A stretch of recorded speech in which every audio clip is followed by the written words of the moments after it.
In terms of Super League titles, talent and resources, this meeting of Salford and Wigan is very much David versus Goliath. The world champion Warriors will though be wary of the competition's upstarts. Round 5 of the Betfred Super League gets underway here tonight on Sky Sports from the Salford Community Stadium, where the home side have made a habit in recent years of defying the odds. Well, the odds are once again stacked against them as they prepare to face an unbeaten Wigan side who will look to extend their lead at the top of the table. A win for the Red Devils and they would go clear at the top for the first time since Christmas 1979. Well, the round continues tomorrow, and your Friday night Super League entertainment is Leeds and Saints on Sky Sports Action. Same channel Saturday afternoon for Hull FC against the Leopards, or at the same time on Arena, Huddersfield taking on Hull KR. Saturday evening sees the Dragons welcome winless Castleford to the Stade Gilbert Brutus, and the round concludes on Sunday when the Wolves will look to make it 4 consecutive victories as they face the bottom of the table Broncos. So do tonight, and Salford. Round 4 brought a first win in St Helens for 44 years that will live long in their supporters' memories. But for coach Paul Rowley, the reality of life at the coalface soon hit home. Injuries and illness have meant a significant reshuffling of an already thin squad. So Gil Dudson returns to the Red Devils on a season-long loan from Warrington. And amongst the 3 debutants tonight is Samoan international David Nofaluma. West Tigers' all-time record try scorer gets to showcase his skills on the Super League stage.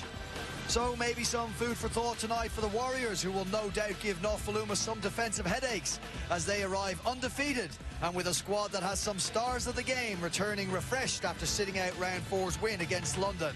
Liam's Burnham Marshall, halfback Harry Smith and reigning man of steel Bevan French will fill cherry and white hearts with hope of a win and plenty of points. Yes, welcome. Delighted to have your company here on Sky Sports ahead of the opening match of round 5. A match build-up between Salford and Wigan on the way. A preview of that, as well as a look at the salary cap miracle that is underway here in the postcode M30. We're going to do it all in the company of John Wilkin and Sam Tompkins, who are with us here pitch side. But first, to kick us all off and start tonight's show, let's go pitch side to Jenna Brooks, who's going to give us a rugby league news roundup. Jenna. Yeah, good evening, Brian. Well, John Bateman has hit out at the 160 claimants that are contesting that the sport did not take reasonable action to protect them from brain injury. And it's been reported this week that one of those claimants, in fact, played Super League just last season. OK, Salford have re-signed Gil Dudson on loan from the Warrington Wolves until the end of this year, with Darrell Alford's leaving the Leeds Rhinos for Wakefield Trinity, effective immediately. Now, the reigning wheelchair Super League champions, the Wigan Warriors, are set to take on the Catalan Dragons in the European Wheelchair Rugby League Club Championship.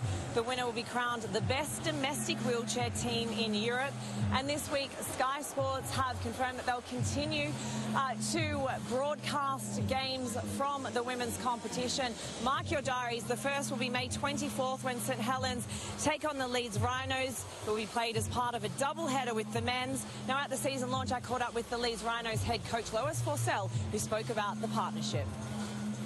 Absolutely, it's massive. I think that was a turning point for me in I can't remember what year now it was. I think it was 2021 or 2022, but the first year that I could say to the girls, I was in a school coaching. My job was a joint role at the time. It's changed now, but when it was a joint role, I was in Garforth Academy at 10 a.m. that morning, and later on that evening we were going to St Helens to play in a semi-final, and I could tell every one of them girls to go switch on the TV, get onto Sky Sports, you can watch the women playing. And that for me was a turning point, because I think that when they can see the women doing that, that is a real aspiration.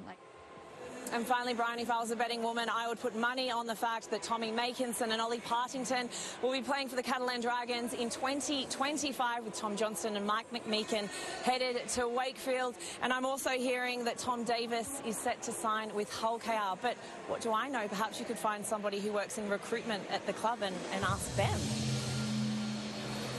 Monsieur Tompkins, maybe more from you later on. She's throwing you under the bus there. Wow. Let's start, gentlemen, by looking back at maybe the result from round 4. A first win since 1980 for Salford in the town of St Helens. This was eye-catching, to say the least, Sam. It was amazing, amazing. You know, it wasn't too long ago, the start of this season, we were saying, how many games can Salford win? You know, who would have predicted that so early in the season they're going to go into Saints' backyard and get a win like that? It was an unbelievable result. I met Paul Rowley at the season launch and I asked him how's he shaping up, and he said, listen, great group, band of brothers, they want to play for each other, we're going to surprise some people. I'll be honest, I was half rolling my eyes, but they have surprised people. They've surprised me with what they've done in the opening 4 rounds. Yeah, they've been exceptional, really. I think Paul Rowley's been a master at, especially this year, at downplaying the possibility of them doing things. I know he's saying that to you, maybe off camera, but a lot of the press has been about the doom and gloom at Salford and losing players, about the squad being depleted. And I had Ryan Briley on the podcast for the bench, what we do on Sky, and he's saying if anything above 11th is a result, you know, and all of that suppresses expectation and creates this atmosphere of, well, anything's an achievement, and they look like they're enjoying themselves, and that's coming across in how they're playing. Pushed Leeds very close in round 1, beat Castleford here. They might have been expected to do that. It was a little bit close, but then the wins against Hull KR and against St Helens have marked them out as one to watch. Yeah, they've not got the deepest squad in Super League, but let's not forget they've still got some star players. You know, you've still got your Callum Watkins, your Laffey, your Sneed, Ollie Partington. They've still got some good players. You know, let's not make it out that they haven't got anyone. You know, they've still got some great players. They just have to work really hard to get big results, and they've proven they can do that. How good is Ollie Partington? Yeah, he's a good player. Yeah. How good's Tommy Makin? Even better. Please. Even better. Just to confirm, none of this has come from Loose lips. This is nothing to do with me. Loose lips sink ships. He's blushing. Yeah. He's blushing. No, Bernard will have that meat cleaver out for you. Okay, right. Just on the performance against St Helens, numerical advantage after Mark Percival was sent off, but still had to dig themselves out of that hole. And Saints will look back and say, oh, we should have closed that game out, but maybe underestimated what they were faced with. Yeah, I actually think Paul Rowley had come away from it thinking Salford left some points out there. They created a lot of opportunities in the game. They could have scored more points, but the sending off was massive, wasn't it, for St Helens? They were in control. But Salford have got a steeliness and a resilience and just a fight to hang in games. That's what I admire about Paul Rowley's Salford this year. Okay, let's go and hear from Paul Rowley, who is standing by with loose lips. Brian Carney, that is not fair. Paul Rowley, your team do not fear anybody in Super League. Fair comment? Yeah, I don't think there's any team that fears anybody, so we're no different than anybody else. But yeah, we've got a bit of character. I use that word a lot. Character and belief are the two that you use. Nobody in 2024 has worked out how to beat the Wigan Warriors. Have you? Well, we'll always back ourselves, and you know, we think we've got a plan. Obviously, executing that plan is always the challenge, because Wigan are a good side, and you know, they'll have their say in the competition. But as always, we'll give our best. What is the plan? I'm not telling you, that'd be too easy, wouldn't it? Paul Rowley, I wish you the very best of luck. Thank you. Yeah, it's been quite the story, Salford, since about 2019, Ian Watson's era there, where they got to a grand final. We're going to take a deep dive into Salford's finances, their results, and their performances over the last period of time. But it's worth going back to that 2019 grand final and the success that Ian Watson had at the club. Yeah, I think that was the start of a new era for him. But I remember that 2019 team led by Lee Mossop being nicknamed the Misfits. They were misfits of players from all of the clubs that came together, one common goal, and really fought hard for each other. Yeah, and they came together and made the playoffs and almost got it done last year. So Brodie Croft, Andy Ackers was a different feeling to maybe the Lee Mossop era. But whatever band of players they get together, they seem to find a commonality, a spirit, and are gathered by the coach Paul Rowley, aren't they? That's quite clear. OK, have a look at this. We went and crunched the numbers and had a look back. Paul Rowley's third year, of course, in charge. He took charge in 2022. And we've gone back and had a look at the win percentage records of all the Super League clubs in that 2-year period. 75.8% for St Helens, as we would expect. Wigan and Catalan up there. But have a look at Salford sitting in fourth, level with Hull KR, but above Huddersfield, Leeds, Lee, Warrington, Hull FC and Castleford. Just remember that fourth place in terms of win percentage, because we are a salary cap sport, and there's a 2.2 or so finite salary cap, but you can spend much more on that when you consider allowances, dispensations for homegrown players and for marquees. So we've made some calls and we had a ring around and found out who the top 6 spenders were in Super League. We think the top 3 spend circa 3 million a year on player wages. The fourth side, we think, spend around 2.7 million, and fifth and sixth, just about 2.5 million each. We believe Salford, from conversations that we've had, spend the second lowest amount on player wages in Super League, 1.7 million. So to contextualise that fourth place in terms of win percentages with nearly the lowest salary cap spend shows that it is quite the financial miracle here. Yeah, it's an unbelievable job they've done. I think there'll be clubs further down that list of, you know, percentage wins. Your Warringtons, I imagine they're in one of those top 3 clubs spending £3 million and winning 10% less of the games than Salford now. I don't know exactly what it is with Salford, but they find that knack to win.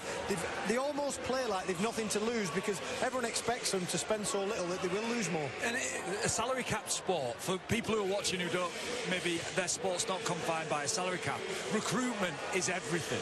It's absolutely imperative that you get recruitment right. And if you're spending so little, that pool becomes a smaller group of players to pick from. And Paul Rowley's got a knack of finding players who have a hunger and an appetite. Sam called them misfits, but I call them players with hunger and an appetite to do better at a different club. We'll talk about the players he's brought in, but firstly it's worth noting that not only, if we go back to the Ian Watson era, did they lose their coach Ian Watson to Huddersfield, and he took with him the likes of Josh Jones and the likes of Luke Yates. They've lost Tui Lola-Hay in the time, they lost Brodie Croft, they lost a man of steel in Brodie Croft and a man of steel in Jackson Hastings, and an England international minted under the stewardship of the Salford coaches here in Andy Ackers, who went to Leeds. So they've had to recruit because they've lost some star players. Yeah, but what they did was all of those players enhanced the value while they were here and probably priced themselves out of staying here to some extent. And when the club has certain cash flow issues, Salford are dynamic enough to let big earners go and think that they can backfill that with some quality. And they've consistently done that. Do you know, this was the year. This year I thought they'd gone too far. Tyler Dupree last year, Brodie Croft, Andy Ackers, and I just couldn't see them getting it done this year, and I said that at the start of the year. I'm happily wrong about that 4 rounds in. Right, well, let's pick up on the point about the players they have recruited here. They've recruited players with something to prove. I want to talk about Ollie Partington to make this point, and Joe Sharks. Matt Pete saying this week, hey, we had to let them go from Wigan, but we know they're good players. In the ears of those players, it means you think we're good, but not good enough to stay at Wigan. Yeah, well, that's the truth. If they were good enough to stay at Wigan, they'd be in a cherry and white jersey. And that's the facts. If they're coming from a bigger club with more players, more quality available, people do get pushed out, but that's why people do come here. And as John said then, they sort of up the value by playing here, and that Salford almost, you know, become victim from their own success of creating players and boosting their value. And players that hadn't had a lot of Super League games under their belt. You would imagine then cheaper and fitting in under salary cap. The NRL experience aside, of course. Yeah, of course. You know, I think you look at somebody like Tyler Dupree, came here, turned into an international left. Andy Ackers came here as a championship player, turned himself into an international and then left. The challenge for Salford is to repeatedly do that. And a longer-term view, it's going to take exceptional coaching and exceptional recruitment over a long period of time to get that right. This is the point, because in terms of being competitive consistently over the long term, it's not really a sustainable game plan to be spending so little in a salary cap sport and expecting above spend results. No, I don't think so. They've done well for what they've got, is what we're trying to say here. I don't think over long term it's gonna bring any silverware. I don't think they're going to win silverware this year. They're going to beat some good teams and they're going to put up a good fight, but yeah, over a long time. And I think one thing players do come into it, they know they're going to play here. You know, your Joe Shorrocks, your Ollie Partington, they've been pushed out at Wigan for so long, they might be getting limited minutes, coming off the bench. They know they come to Salford, they're going to play in a team that's got a nice style of rugby, they throw the ball around a lot, they've almost nothing to lose, and they're going to get minutes, and that's why people prove themselves at this club. Okay. It's worked so far for Salford Red Devils, but what about the future? Is it a bright financial future? Jenna is standing by with somebody who may be able to shed some light on that. Yeah, I have the rugby director of rugby, Ian Blease, alongside me.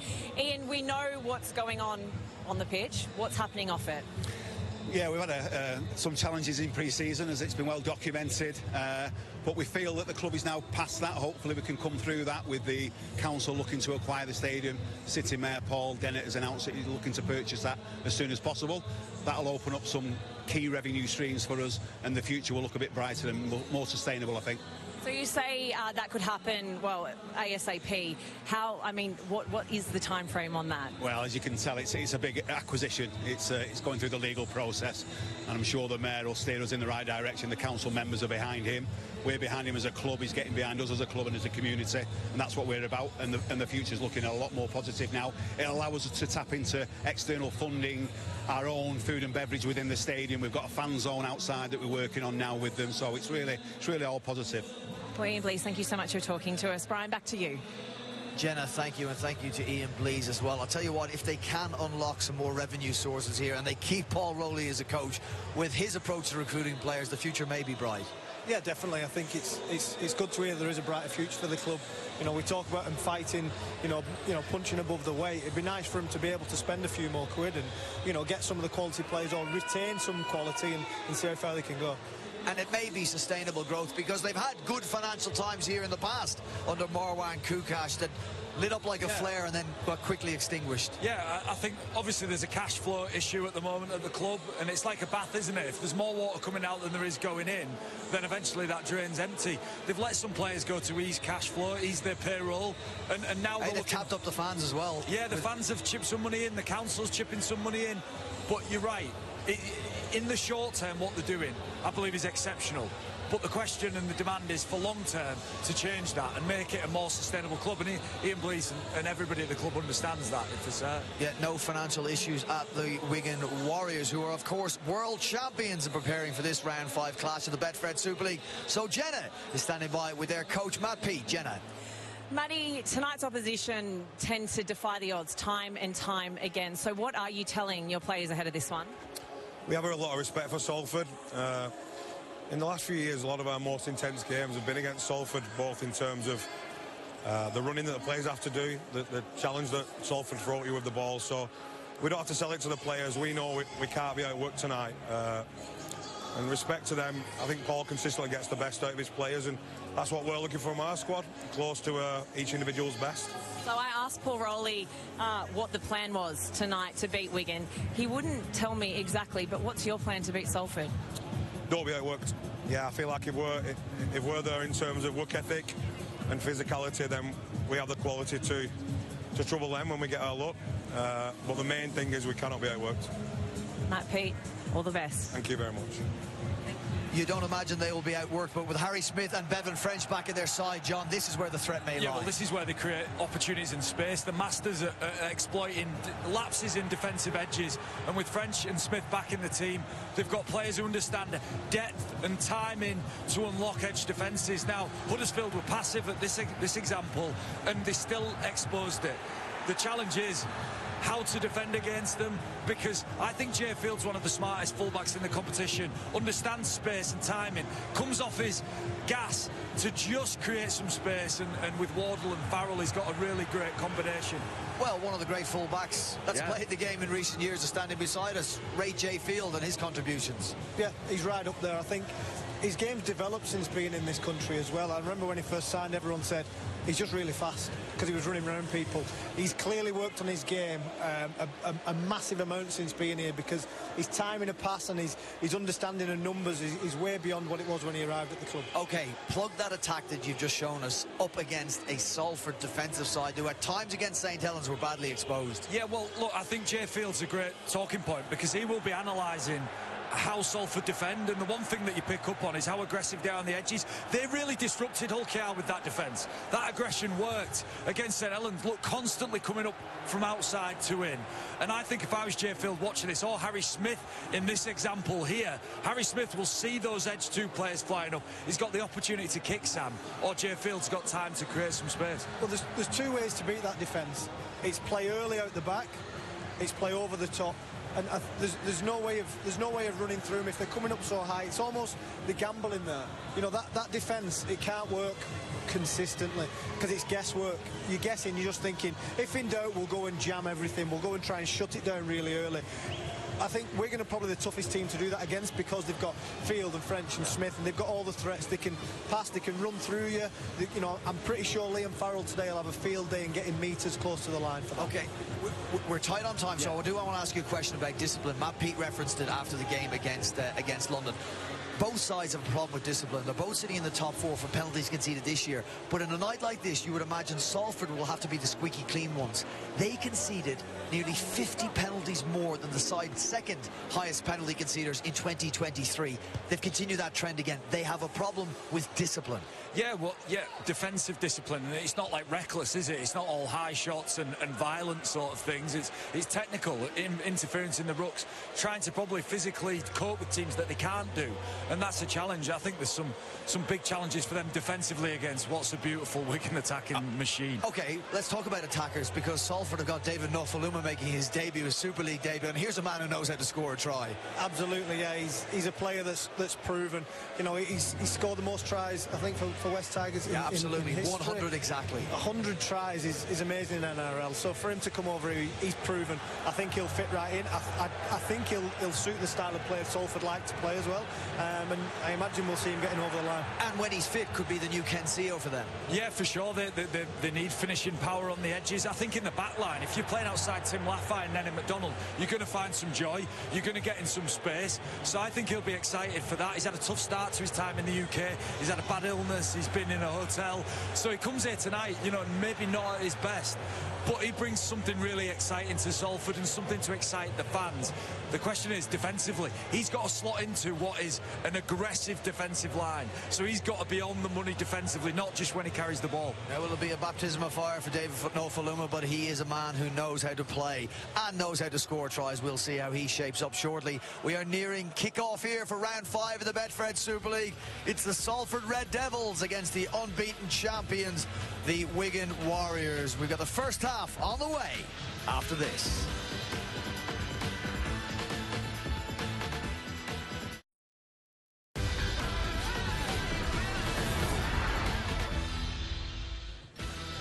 Round 5 of the Betfred Super League opens up tonight on Sky Sports at the Salford Community Stadium, where the home side will be hoping for just their 9th win over Wigan in their 59th meeting of the summer era. Well, the Red Devils have been forced into a number of changes to the 17 that registered a first win in St Helens for 44 years last time out. Gil Dudson has returned to the club on a season-long loan from Warrington, so a second Salford debut, if you will, for the big Welsh prop. There are debuts for off-season signings Ethan Ryan and Matty Foster, who, like Dudson, will come off the bench. But all eyes of the home fans will surely be on their recently arrived signing from the NRL winger David Nofaluma. West Tigers' record try scorer tonight makes his first appearance in the famous Salford Strip. Well, Paul Rowley must look on with a degree of envy at Wigan as they reintroduce a plethora of stars rested for their round 4 trip to the capital. Back into a side that scored 60 against the Broncos come Man of Steel Bevan French, Harry Smith, Liam Marshall and Cade Ellis.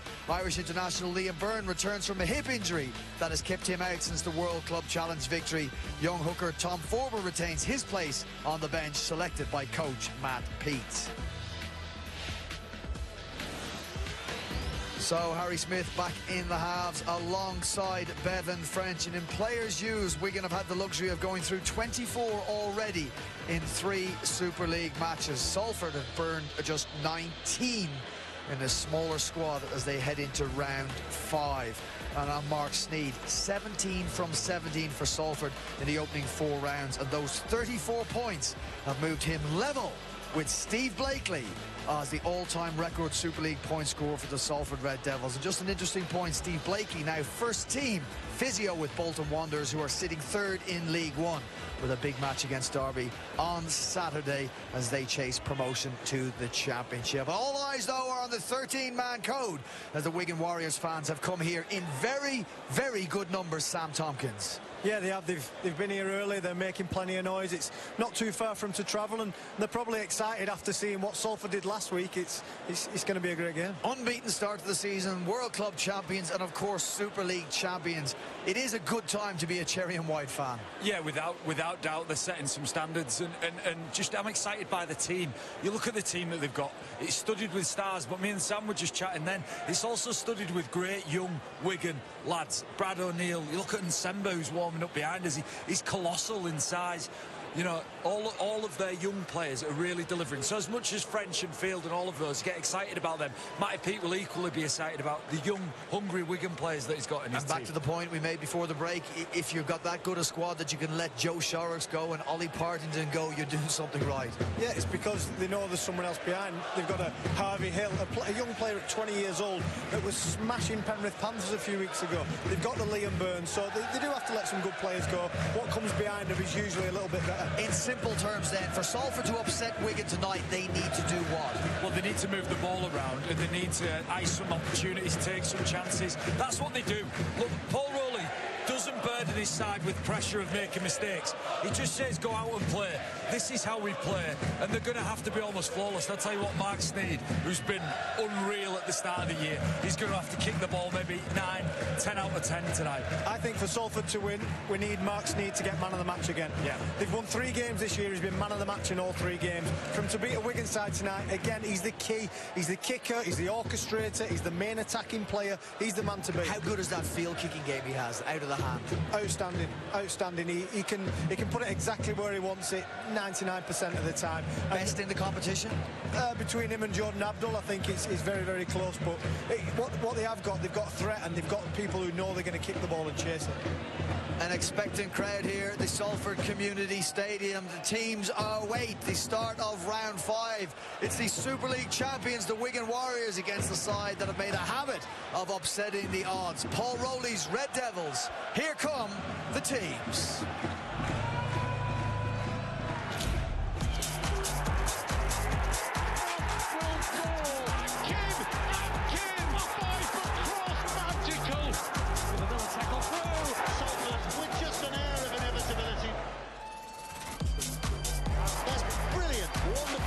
It's a hat-trick, and ain't that delicious? This could get tasty. It's game on once more. Well, here they come. Liam Farrell and Callum Watkins lead out their side. You've sung the praises, gentlemen, of the Wigan Warriors and Salford Red Devils. Talking time is over. Time now to see the sides in action. Your commentary team for this one is Carla Moore, and a good evening to Dave Woods. Hi, Brian. Thanks very much. It is the Unstoppables against the Improbables, a 5-star Wigan side who have brushed aside every Super League challenge going back to last July. It is a 14-game winning run that they are on in the Betfred Super League against a Salford side that is full of bristling self-belief, often written off, but who keep on bloodying the noses of the so-called bigger clubs. Referee tonight is Chris Kendall. Video referee is Tom Grant, back in Wilmslow if and when required. And Kyle Amor. This is one to relish tonight, isn't it? It's a really good atmosphere here. Sure is, Dave. Good evening to you and good evening to everyone at home. What a start to the season it's been so far as round 5 gets underway. You know, Salford, they could do the unthinkable tonight, and many people had written them off at the start of the season, but remarkably, Dave, a win here tonight would see them go to the top of the Betfred Super League table. Busted they may be, but they'll certainly have a crack here tonight.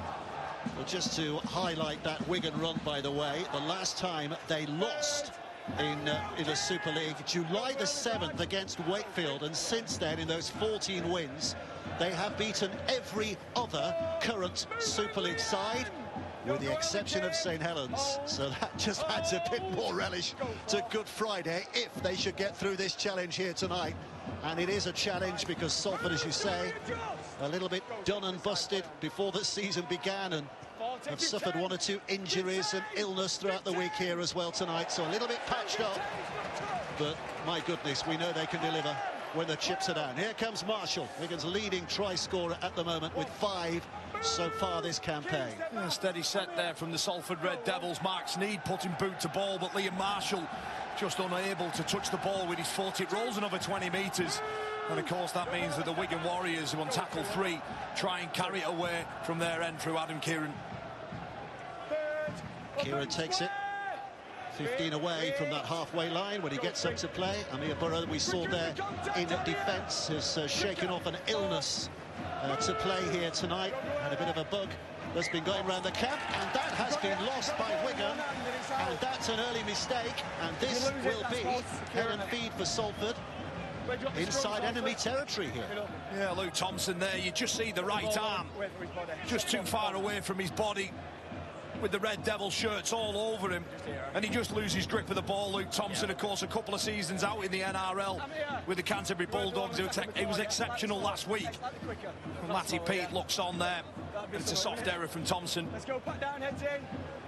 So head and feed for Salford, and Atkin to feed, and Salford looking to attack early on here as Lafay is held up just a couple of strides in from this touchline. Sneed again searching back for the middle. Some heavy duty stuff at the moment, but no way through just at the moment. Here's Burrow out of dummy half. Sneed again, they've got the numbers on this right hand side. Little dummy shown, still carried by Atkin. It was good play by the halfback, and they'll get another chance here to have a go. Sweeping across the line for Vuniyayawa, with a big heavy carry by him as well, that has taken Salford close in these early stages. Burrow now spinning it back. Atkin, out it goes. Watkins has to hold on to the ball. Nenny MacDonald was coming through at real pace there, but they couldn't get the ball to him. Back to Sneed, inevitably his boots involved, inevitably too. It's a terrific kick that needs dealing with by Willie Isa, and concedes the dropout. Yeah, again, a wonderful start with ball in hand this time from the Red Devils. They move it out to the right, Chris Atkin with half a chance, and then a soft, delicate kick there from Mark Sneed. Perfect weight, perfect execution, and a wonderful start, 3 minutes on the clock. Well, there's the mastermind of this Salford revolution that's been taking place over the last 2-3 years. Well, really looking on as Salford will get another chance to probe this defence. They start with only 30-odd metres to go. Burrow waits. Sneed has suddenly gone scampering across to that right-hand side to get himself involved here, but he can't get the pass away.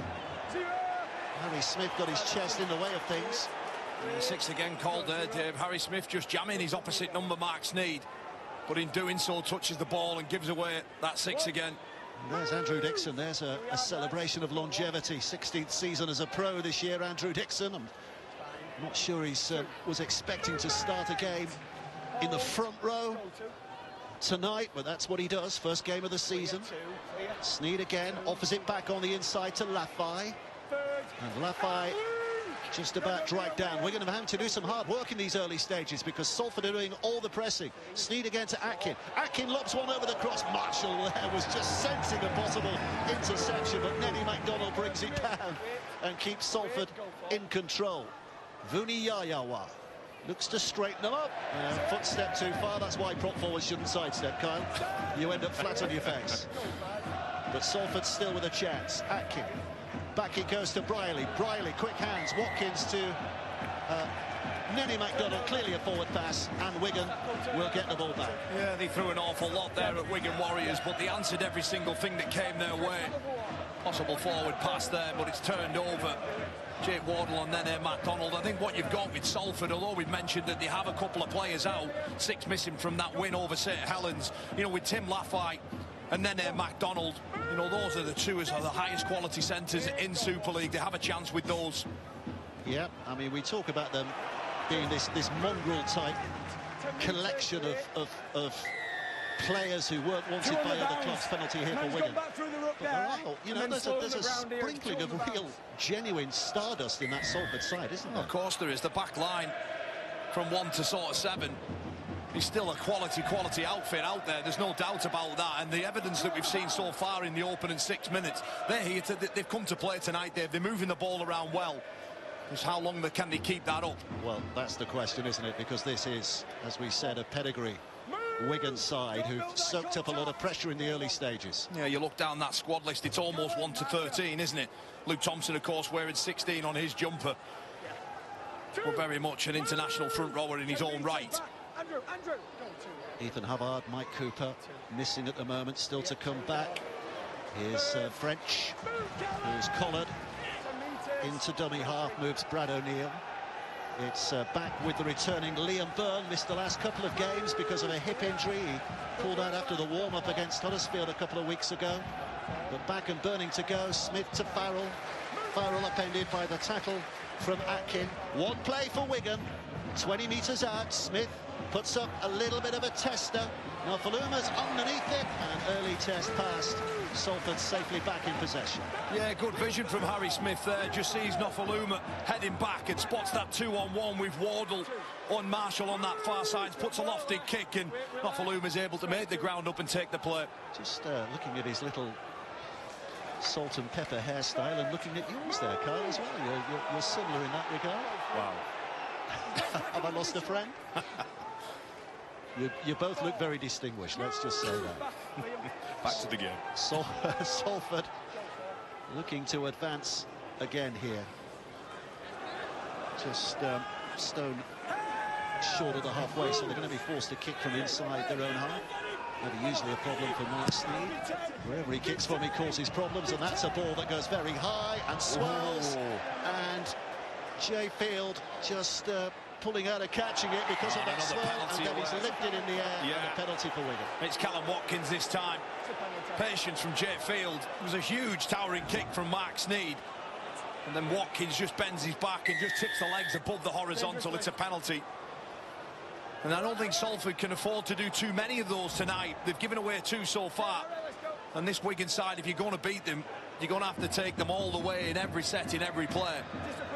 Yeah, I mean, their defence is renowned, isn't it, this last few years. Wigan, they're a tough team to get past. But they've got 12 different try scorers this year as well, in only 3 games. It certainly helps when they scored 10 tries last week, Dave, against the London Broncos.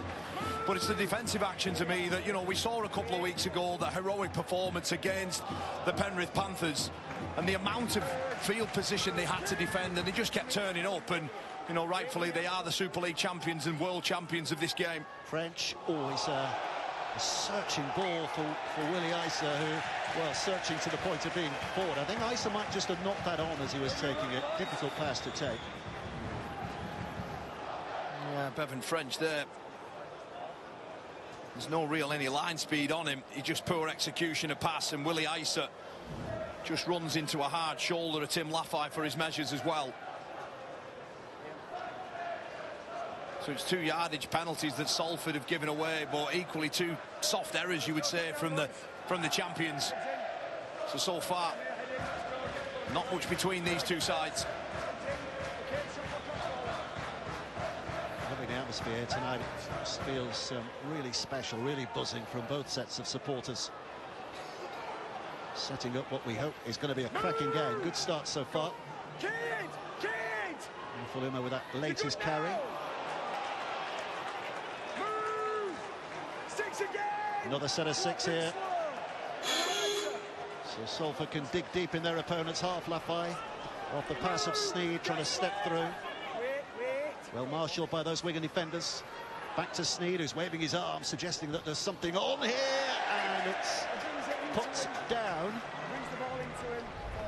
by Atkin. So cheap possession given away. Frustration. Again, Dave, yeah, they're just trying to move the ball. They're trying to make this Wigan Warriors team move and work. And the pass just wasn't, again, quite where it needed to be from Shorrocks. It's a bit too much rotation on that pass, and it's just behind Atkin, and Rolls knows it's a big moment, a big opportunity gone. Ryan, head in, please. Kurt Haggerty, of course, alongside him. Okay, shot clock off, boy. Out! And Wigan. Good shot there. Not travelling too far before thudding shoulders hit his chest, and up he gets to play. You'll have felt that. Yeah, beautiful work there from Vuniwawa, and he's in there again. Is that a steal? No, it's not. It's a straightforward loss, and Laffey, as Salford immediately looked to try and set up an attack. Yeah, brilliant work from the inside. It's Vuniwawa, as soon as he goes into contact, just the sheer weight in the tackle as he takes over now and carries that ball forward. It's Watkins, rather.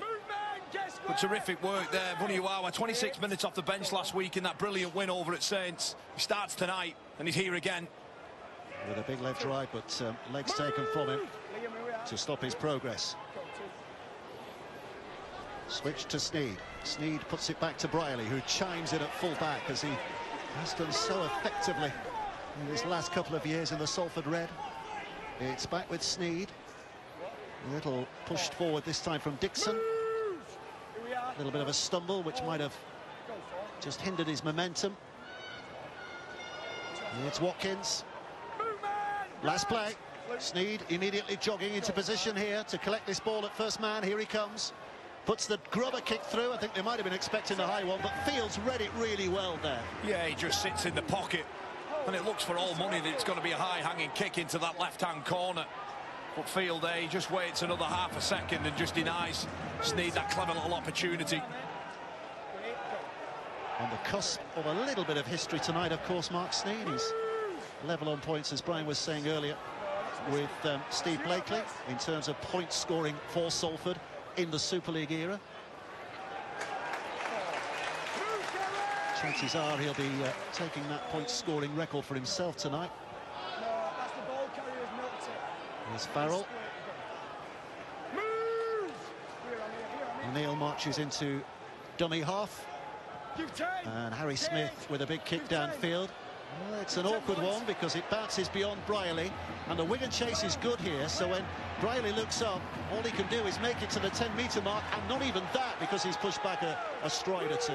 Yeah, I'm sure Paul Rowley would have liked his full-back to take, and that on the full. Harry Smith kicks it just over his own 40-metre line.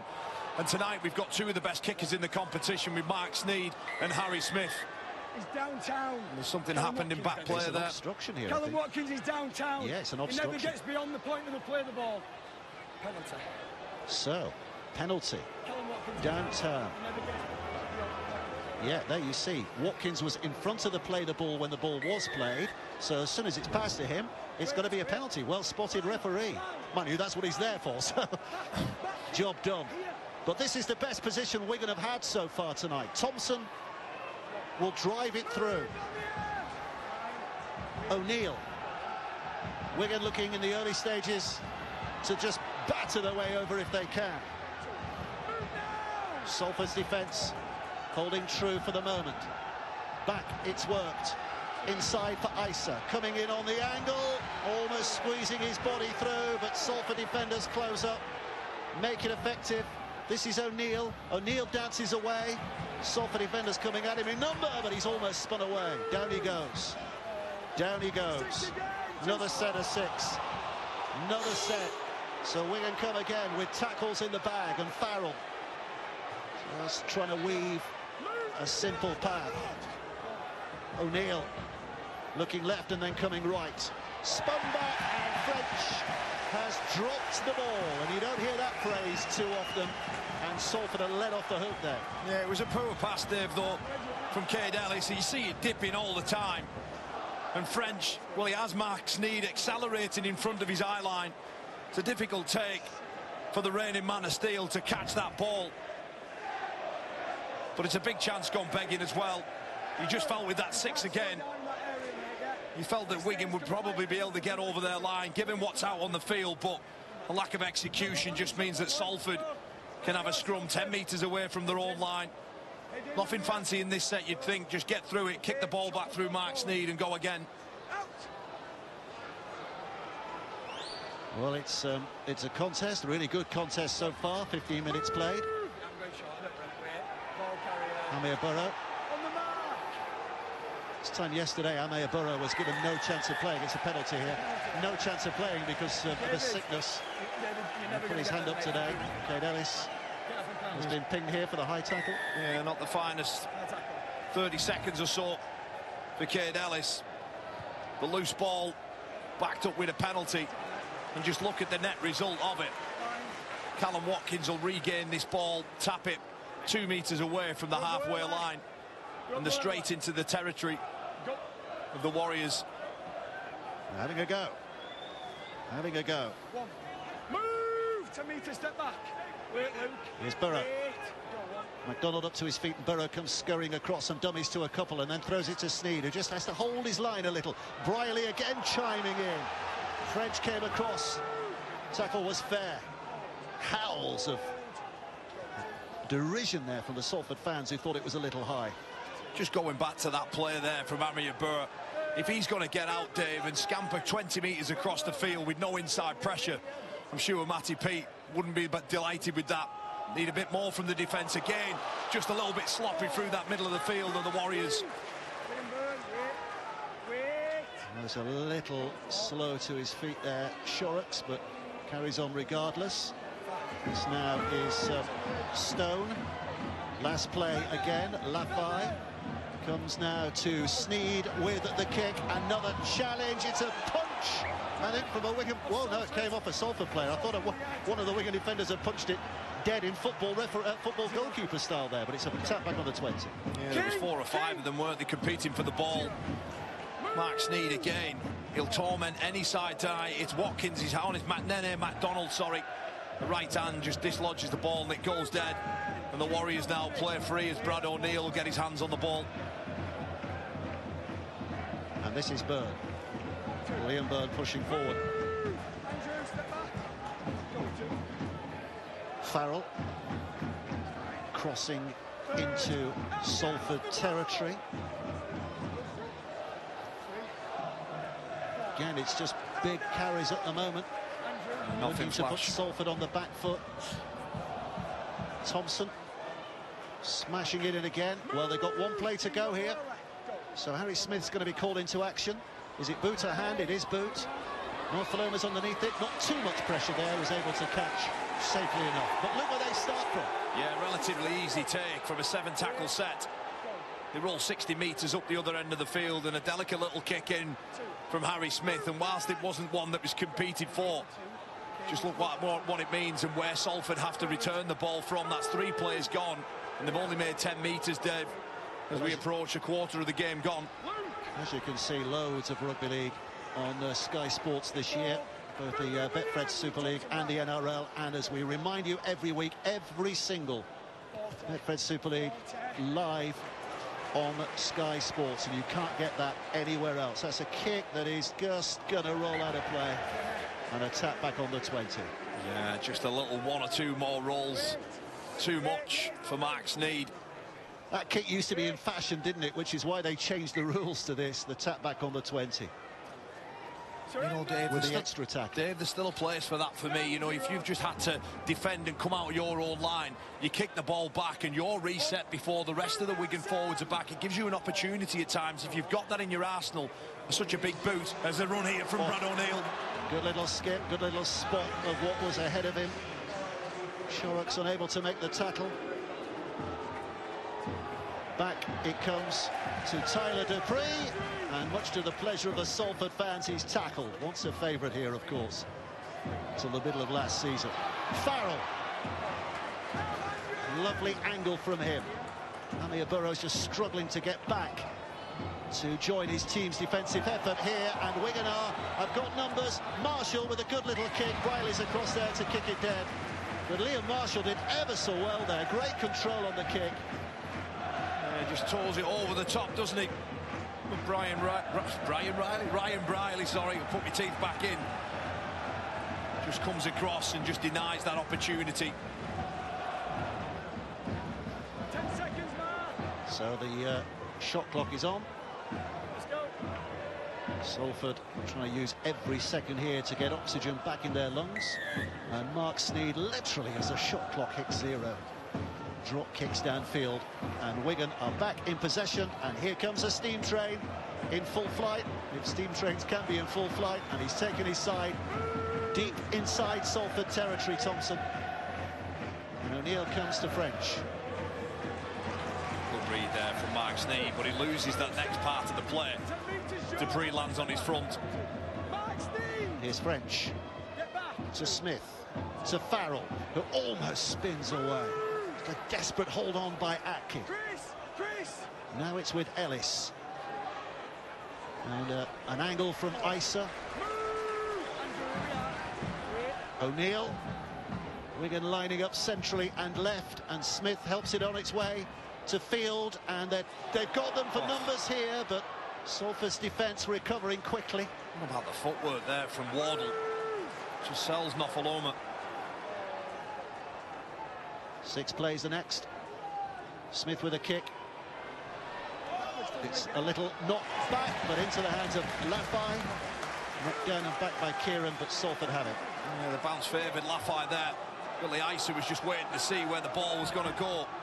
Tim Lafay just pinches his pocket, reacts first. And a penalty. Another penalty away, yeah. He has to shrug you off. This will be frustrating for Wigan fans watching at home and here today. Hand on the ball. It's just too long in there. Dion Cross has done everything right. He's won the ruck, and they're just in there too long. So Sneed finds touch. Salford with a tap restart. Just 5 away from that halfway line. It's always a good sign, Dave, when you look down at the clock and there's 22 minutes has flown by. How good is Thursday night rugby league? It's a really good game, isn't it? Really good game we're watching here at the moment. And again, the quality of matches has improved as the weeks have moved on, and very often because the pitches are a lot better on which they're playing. Absolutely. Here's Brierley. Still plenty of rain about, but oh, here's Gil Dodson coming onto the field for his second debut. Only arrived back at the club yesterday for the captain's run, and now he finds himself in the midst of things. And he'll be looking for a big game tonight, Dave, for sure. The Sneed goes to the line, steps back off his foot, looks to offload, but decides to hold on to it. Bevan French quickly onto him, tackle 5. Well, he's out of position, isn't he? Because they'd love to have him on the 6th play. Instead, it's Atkin, who's not a bad replacement, who puts that kick high. Again, it's Marshall who gets there, but again, Salford resisting the go forward, so Wigan starting very close to their own line. Yeah, it's an interesting tactic as well, isn't it? They've kicked into Liam Marshall every time, and I think he's one of the best wingers in the competition. If you're gonna kick to him, you're gonna have to make it as difficult as you can in and around him. The kick chase there from Salford wasn't where it needed to be, but you know, I mentioned one winger. Well, look at this guy, Abbas Miski. 39 tries and just as many appearances for Wigan. That's been astonishing, hasn't it, from the middle of last season and ever since his return from a player who looked out in the wilderness in Wigan terms not long before that. Is this going to go too far? No, it's not. It's going to hold up nicely. That kick is well judged. So Ryan Brierley has to bring it back. It's not often you see Ryan Brierley carried into the defensive line. It's not his job. It's not his strength, is it? He very often looks for a winger there, but couldn't find one on that occasion. Yeah, sometimes you have to be brave and just take your medicine when you need to. Tim Lafay. It's a good step. French is back to help complete the deal, with Kieran obviously in the tackle as well.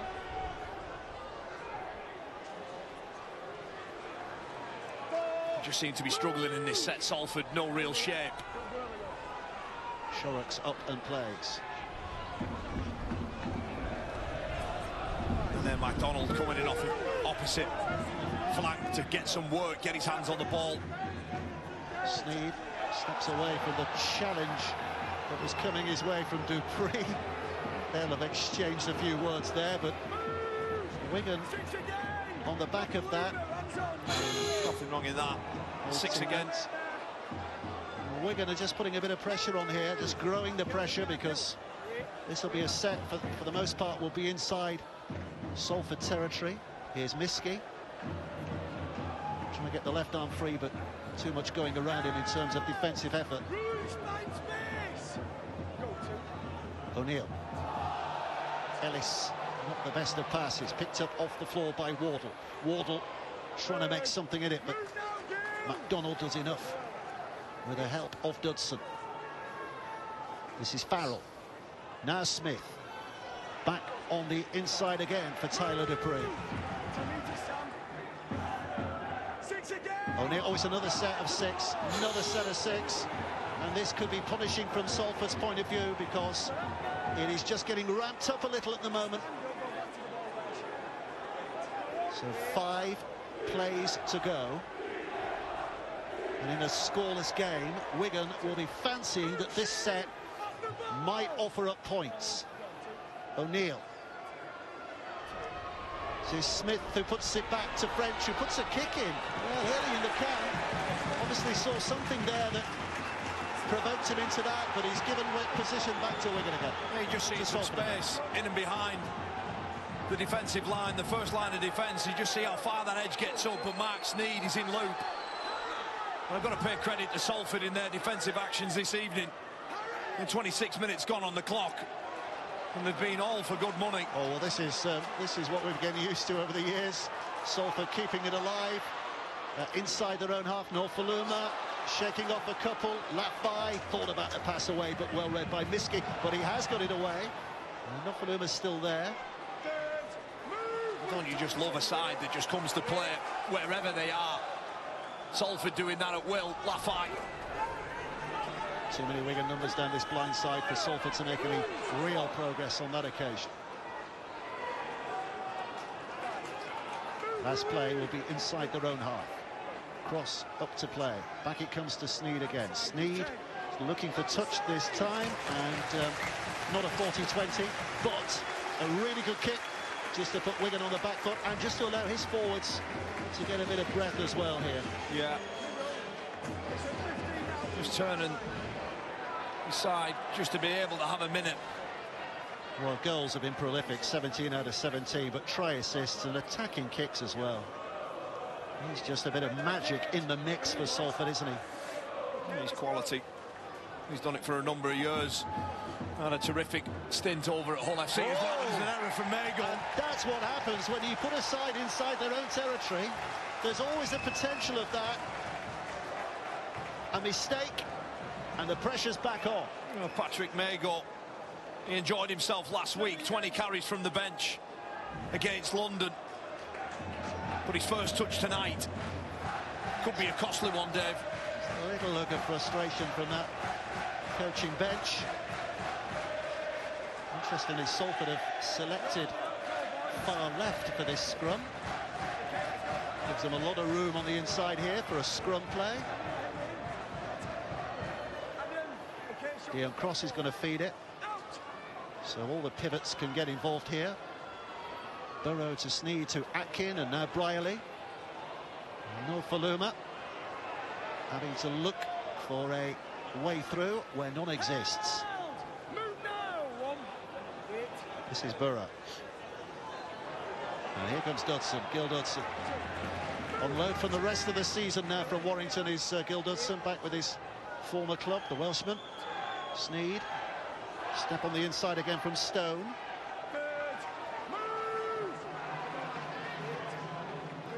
Here's Burrow.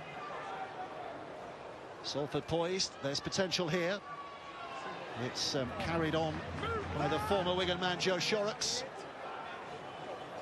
Burrow. Atkin. Now Brierley. Brierley missing out and finding MacDonald on that right-hand side. But Wigan's defence are also finding him in numbers, waltzing him around, slowing things down. So on this last play, immediately there's going to be pressure here on Atkin, because Wigan's defence is able to come out quick, but Atkin gets it away to Sneed. Sneed sees a bit of a gap, hits a Wigan player, zero tackle. Wigan player hit the ball, Bevan French. 6 more for Salford. Yeah, it's more pressure and beautiful shape as well from Salford. They're going to have a crack down this left edge, Dave. Sneed back in for Brierley. Brierley with a step and a skip, and across he searches. Farrell found him but couldn't deal with him. And here comes Burrow out of dummy half. Salford pressing hard now. Looking left. Shorrocks again. Dodson carries. Wigan deal. Burrow again. It's back with Sneed. Atkin having a look, but Wigan's defence is curtain-like at the moment. Just keeping a tight grip on things. Couple of plays to go. Oh, and they're trying to hit the big ball on Watkins. When the pass of Atkin, it hits the chest and bounces away. And a grimace instead of a grin. Yeah, just too much of a hard ball to take there. Harry Smith and Liam Farrell all over Callum Watkins. And the ball was just not quite where it wanted to be. A difficult take for him. And as a result, Wigan survive. So Wigan looking to clear their lines. They're in a battle here tonight. I think many pundits would have looked on and thought, the way Wigan are playing, even the way Salford are playing, you'd still make the Warriors the favourites here. But they have certainly not underrated what they're going to be up against tonight, have they? And they have found exactly what they were expecting, a real Salford battle at the moment. Yeah, when you look across all of Salford's games, as O'Neill looks to take off. Isa on the ball now. Kieran looking for an opportunity back inside. But they're going back to the games that Salford have played there. They've all been a grind. They've all been within 4 or 6 or 7 points. We're 8 and a bit minutes away from a scoreless half-time. Can Wigan change that? Marshall is chasing after it, but Briley will get across there quickly. And then it's, well, I think this is a silly penalty to give away. Yeah, I just think that Wigan Warriors, they haven't quite got that part of their game right. The discipline hasn't exactly been where it needs to be, and I don't just mean the penalties, Dave. I mean through that middle unit of their defence. You know, too many times that players are able to pick the ball up and skirt across the line without the middle putting any sorts of pressure on them, and just a couple of times in contact they've been loose as well, and I think that's what's really keeping Salford in this game. Well, you see the possession, Salford are dominating, and completion rates dominating as well. Wigan are making more metres though, interestingly. Only just though, Dave. There's not really a lot between the two sides, is there, in terms of metres gained. But for Salford, if they can just complete high and keep defending like they have been doing, there's enough quality out there, Dave, to get near Wigan's line. There's points. And it's not one of those underdog situations where a team might start thinking, oh, can we really beat this team? Because having come here on the back of that win at St Helens, Salford will be absolutely stuffed with self-belief. They can take on anyone. Burrow. Sneed again, shaping to kick, then offering it back on the inside for Matty Foster. Debut tonight for him as well. Sneed up to the line. Lafay finds Kieran in his way, blocking him the moment he gets it. I'll tell you something, Adam Kieran's done a terrific job on Lafay so far in this opening 32 minutes of the game. The kick towards Marshall again. Well, they have to get to him. They have to get to him. If you're going to kick to him, you've got to get to him. Eventually they do. I'm sure he'll have a say in that game, though, Marshall. If they keep kicking to him, he will break away at some stage. I've no doubt about that. 5 tries so far this season. He was rested against London last week. I think he's been really unlucky, Liam Marshall, in the past not to get that England call. Brad O'Neill's been busy tonight out of 9, Dave, as well. And a big shot there. Here's Farrell. Carries. But after 5, Wigan find themselves there. Are they going to run it in? No, they're not. Smith again is going to kick it downfield. Nofaluma is back. He's going to cover a bit of ground here, Nofaluma, to actually get there. He has done. And Salford start from there. Run straight into the shoulder. Jenna's got news for us. Yeah, evening, Dave. Just something I've noticed a couple of minutes ago. Luke Thompson came off from the pitch. Patrick Mago has gone on for him. Luke came off, sat straight down, and got a little bit of treatment on his left knee. Then went for a walk up and down the touchline. He's now on the bike. I don't know how serious it is, but let's just keep our eye on it. OK, thanks, Jenna. Here comes Nenny MacDonald, travelling with interest. And he's cycling away. Luke Thompson keeping himself warm. He'll be hoping to back out there. A bit of a stop-start for Thompson so far in Wigan shirt. Of course, that HIA ruled him out of the World Club Challenge, and let's hope he's OK. He's player of the match last week in the game against London. Oh, good offload. Brilliant. Briley's there with a chip over the top. Briley's chasing after this. Little kick on, and it's out of play. And it's a tap back on the 20. Well, I wondered if there was a case there for Harry Smith to answer. Well, I thought there was. Yeah, I mean, it's absolutely sensational football. A beautiful kick over the top there. And Ryan Briley's chasing. Look, they are competing for that ball, but arms up in the air. Oh, I don't know. Yeah, bouncing ball, he was chasing it. Yeah, I think the referee made the right decision there, didn't he, on the run? I mean, I don't suppose what else Harry Smith is meant to do other than make a play for the ball. But it doesn't matter now. Cade Ellis, he keeps his legs going, falls over the halfway line. What a game this has been so far. Here's Mago, carrying it solidly. Well, let's have another look at this. Different angle. Yeah, I think it was a challenge, wasn't it, for the ball, and there was a collision thereafter.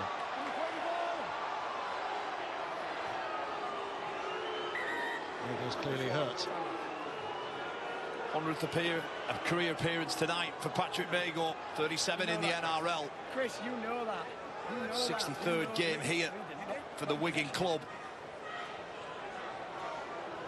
He's in possession. Junior Kangaroo, Patrick Mago. He actually played in the Junior Kangaroos with David Nofaloma many years ago.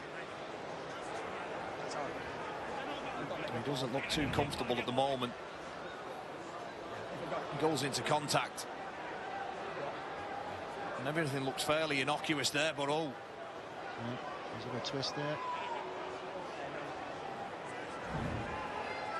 What's that? Yeah, that's fine. Physio's having a good look, medical staff having a good look. Coming off. And he's off.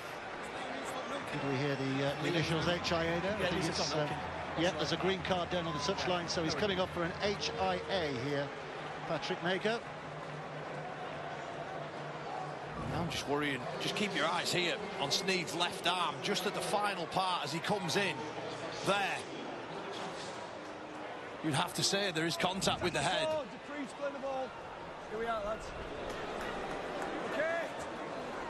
It was pretty minimal. Okay, time back on. Let's go, Tyler. Yep. Let's go. So the tackle count resumes.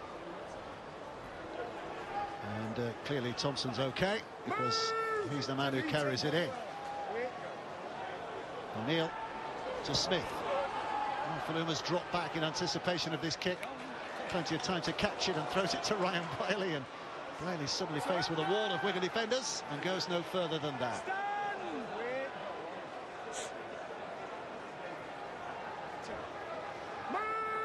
He's had a tough time of it, hasn't he, David Nofaluma, since he's been here?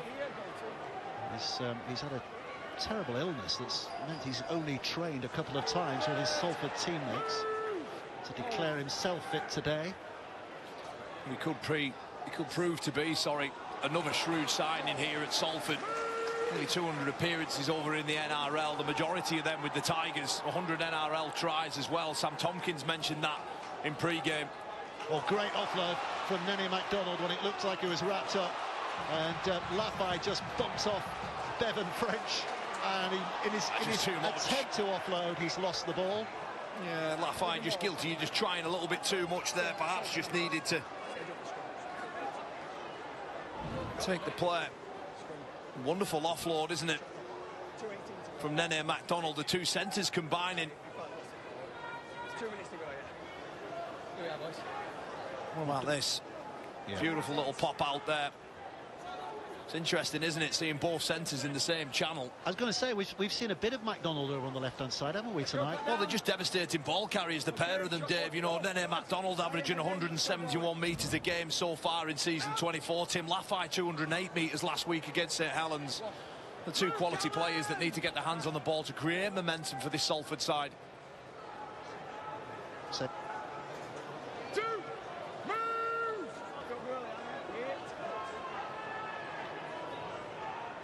little dummy show.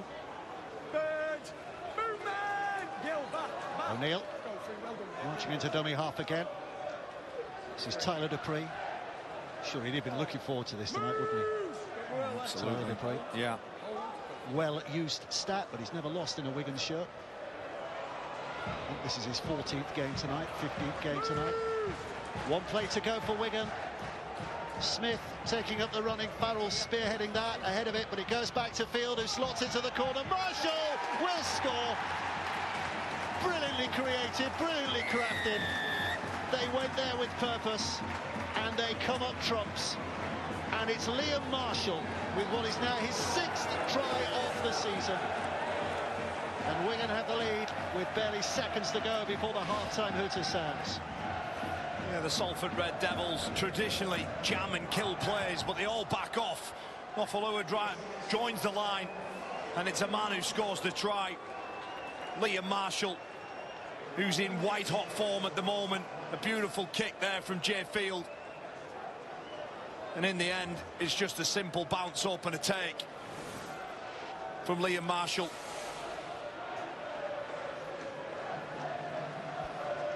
think Ashland's on 7, isn't it, at the moment? But he and Marshall seem to be in a real race at the top of that try-scoring league. I'm sure others will be involved in that before long. What's remarkable about that as well, as we hear the half-time who to go in the background. Of course, Liam Marshall's played 2 games less than Ash Hanley as well. Yeah, rested last week. Wigan, of course, missing a week when they should have played Lee because of that World Club Challenge. And that's an absolute killer, isn't it? A try right on the stroke of half-time. Again, the edges of Salford are renowned for killing plays, aggressive nature defence. And on that occasion, they just back off and wait and wait. And the quality of Fields' kick, the vision from him, and the chase from Liam Marshall means that the score's going to sit 4-0. Well, Harry Smith shapes up to try and turn that 4 into 6. This is going to be the last kick of the first half. Before you rush off to start boiling the kettle or whatever you do at half-time, just hang on a few moments, especially if you're a Sky VIP customer, because we've got a bit of a special announcement to make for you. In the meantime, Harry Smith with this kick from the touchline. The Salford fans behind the sticks are cheering because they could see it wasn't going over. So it is just the 1 score in that first half. It's been a terrific battle between 2 very good teams. But Liam Marshall's try, his 6th of the season, the difference between his side and this Salford team at half-time. Wigan leading by 4 points to 0. And plenty of discussions to come at half-time as well from both sides. Now, as advertised, Sky VIP listeners, listen up, we've got a fabulous prize for one Sky VIP customer and their guest. And here's Brian with all the details. To celebrate the start of the new Super League season, Sky Sports are partnering with the Wigan Warriors and Catalan Dragons to give one lucky Sky VIP customer and their guest exclusive access to the teams when they go head-to-head in Perpignan in August.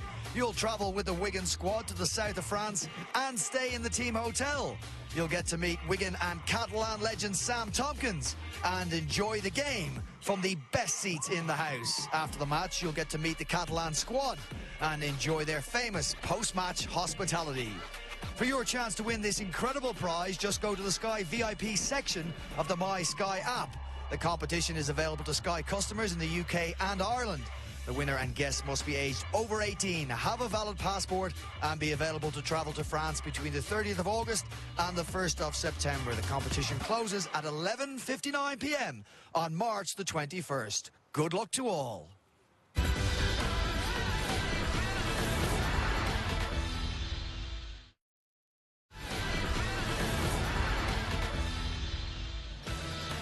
Bringing you more Super League than ever before in 2024 on Sky Sports. Tomorrow we're at Headingley. St Helens will be looking to bounce back from that shock defeat to Salford in round 4. 7:30 p.m. on Sky Sports Action Arena. All action on Saturday. You've got a choice. Huddersfield or Hull KR or Hull FC Lee. Both of those starting at 2:55 p.m. building up to 3 o'clock kickoffs, and they will be followed by a Saturday evening game on Sky Sports Action. The Catalan Dragons hosting the winless Castleford Tigers. 5 for that.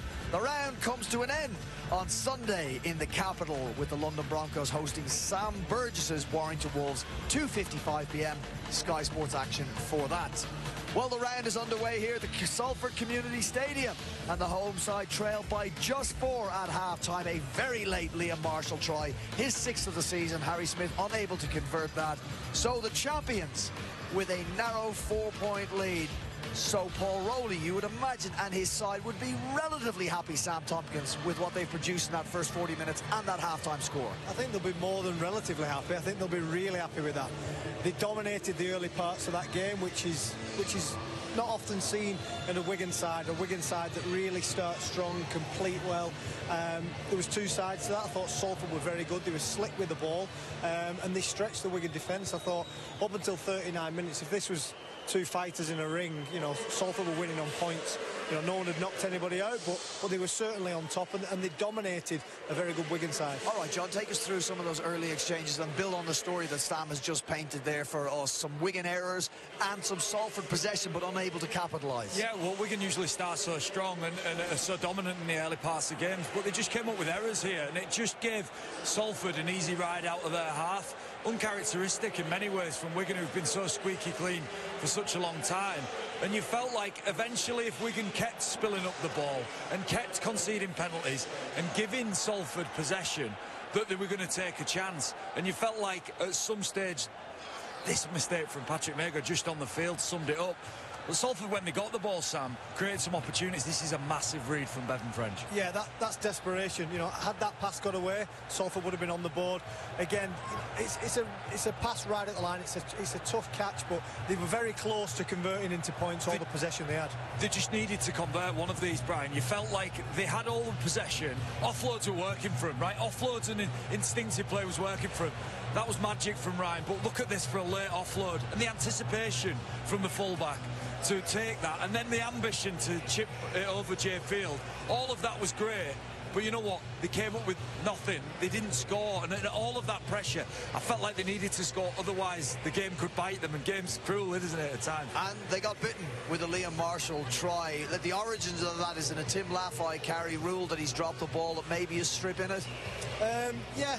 No, it's a 50-50. It could have gone either way. This is Salford, risking their own. They've offloaded 6-7 times in the first half compared to Wigan's first, and the try comes from, we normally see Salford flying up on an edge, but they've given Field time there. He's put a precision kick in. It's a good kick, that. It's a brilliant kick, a left-footed kick as well from a right-footed kicker, and that wasn't the first time they'd gone to that. That was the third time they tried to kick behind. They tried it on the right, tried it on the left.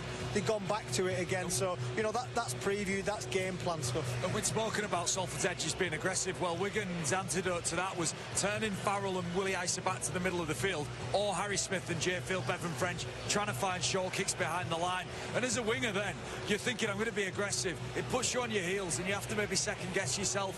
And it was really cruel for the half to finish like that, because Salford invested a huge amount of energy to maintain it scoreless to 39 minutes. I just wonder, if I could put it to you like this, should Salford be going in at half-time down to 12 men, be that a yellow card or even a red card? I asked Rowan Smith, the Leeds coach, last week, is the game being refereed differently in these rounds than it was in the opening couple of rounds? Should Snead have seen a card for this? I don't think there's any malice in it, but was this round 1 or 2 of 2024?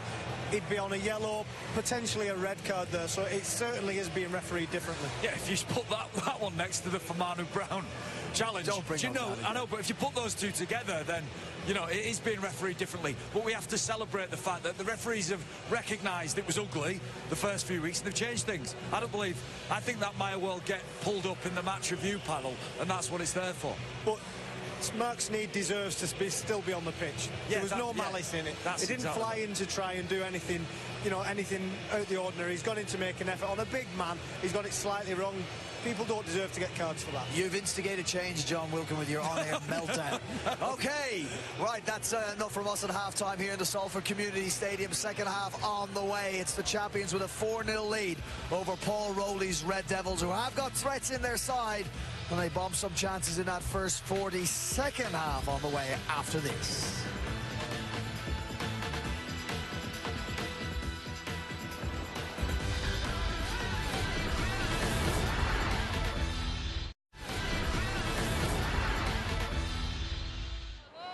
Gets the dummy half. They didn't find anybody. Eventually Mara chips over the top. He needs a bounce. Oh, stop it! Dean Mariner. What a moment for the 20-year-old Broncos winger. Nothing doing.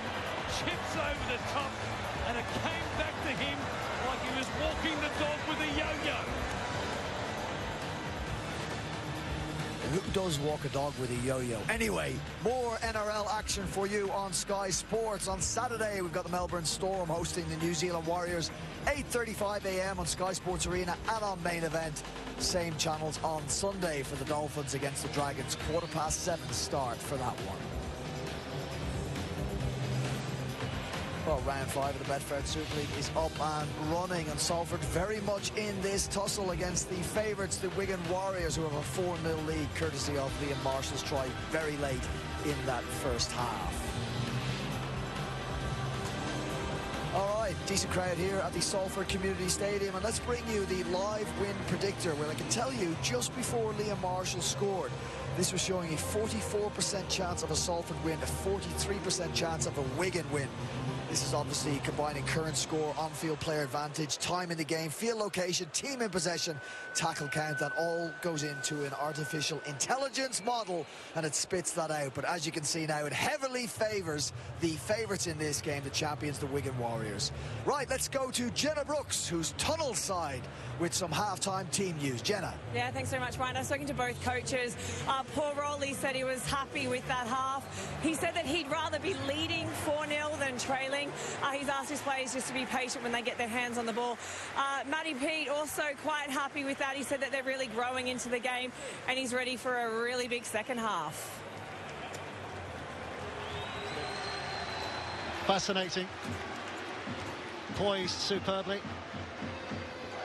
Wigan Salford will ignore that win predictor.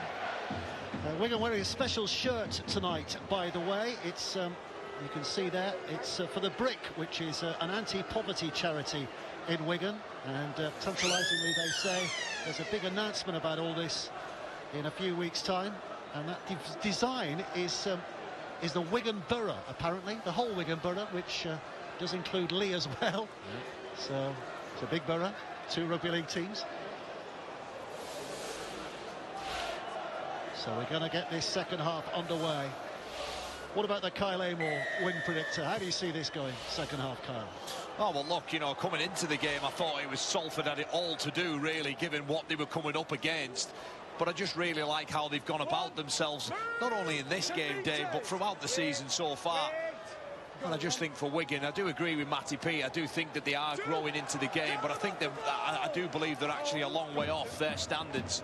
And the question is can Salford ice some opportunities down their end when they do get them, and ultimately, you know, stop Wigan from potentially running away with this later on in the game.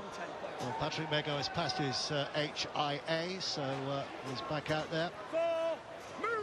That'll be a relief. And Wigan looking to build in this early set from inside their own half at the moment. Cade Ellis.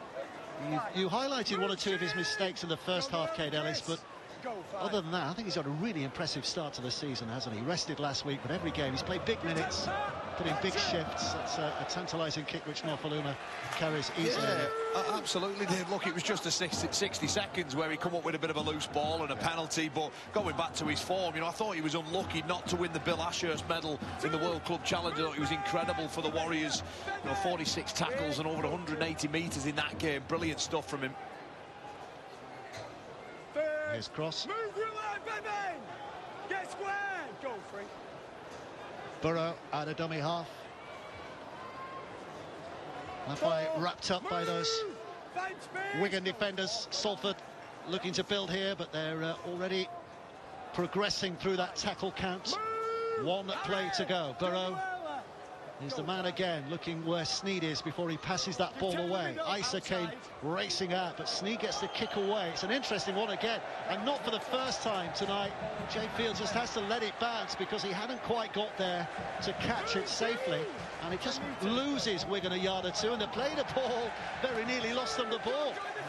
Gil Dudson nearly poaching that one there, but all of Wigan's back 3, Dave, were all well ready and set. Be disappointing that the ball gets in between Field and Marshall, because Abbott's Miski now, and that's a decent carry from him. 3 tackles gone. Here's O'Neill again.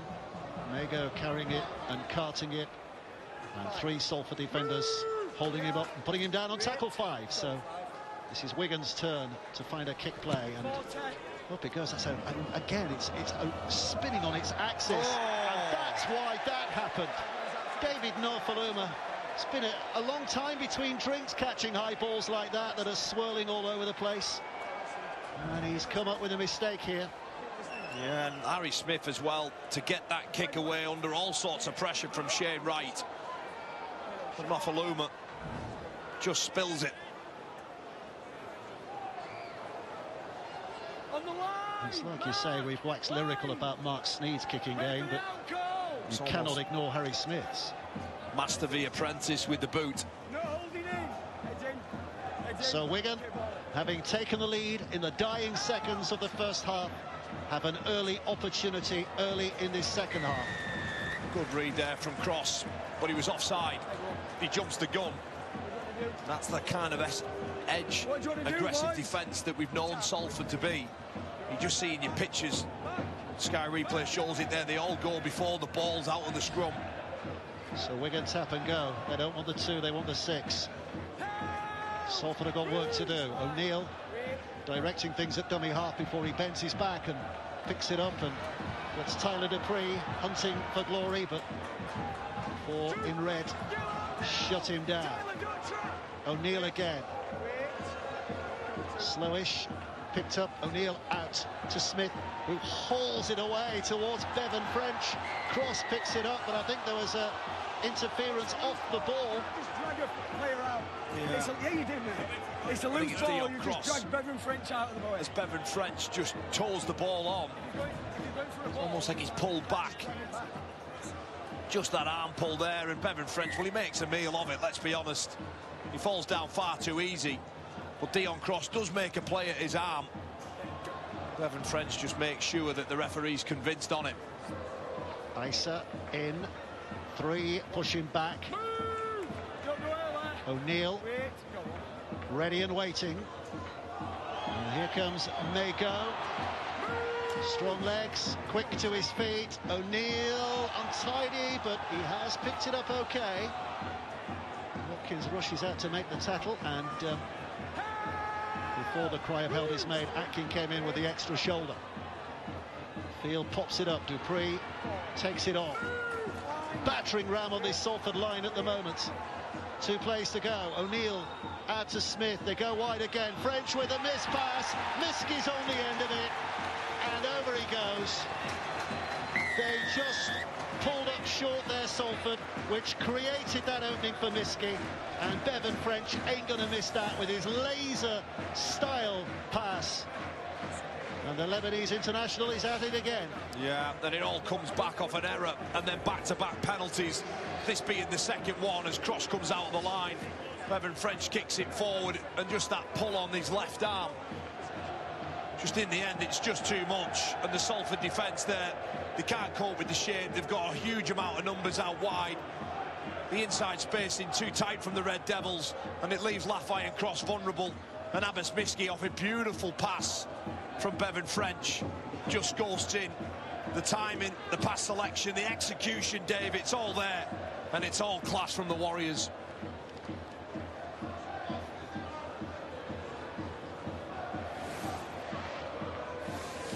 So his 3rd try of the season, Abbas Miski, in the Super League, try scorer against Penrith as well in that World Club win. He's starting this season as he finished last. What a return they've had from him. 40 tries now in as many games. The 28-year-old. And Harry Smith, of course, missed that first goal kick. Similar position, Dave. He's learned his lessons and try and slot this between the H's. There's a success probability there, saw 24%, and again that's based on it's artificial intelligence, and it's based on his past form as a kicker, his kicking form tonight, and the position on the field where it's being kicked from, other conditions around and about, and game time and all of that. But he's defied the logic. Wow. You can stick your stats where the sun don't shine. He's put it over. And your AI with it. It's 10-0.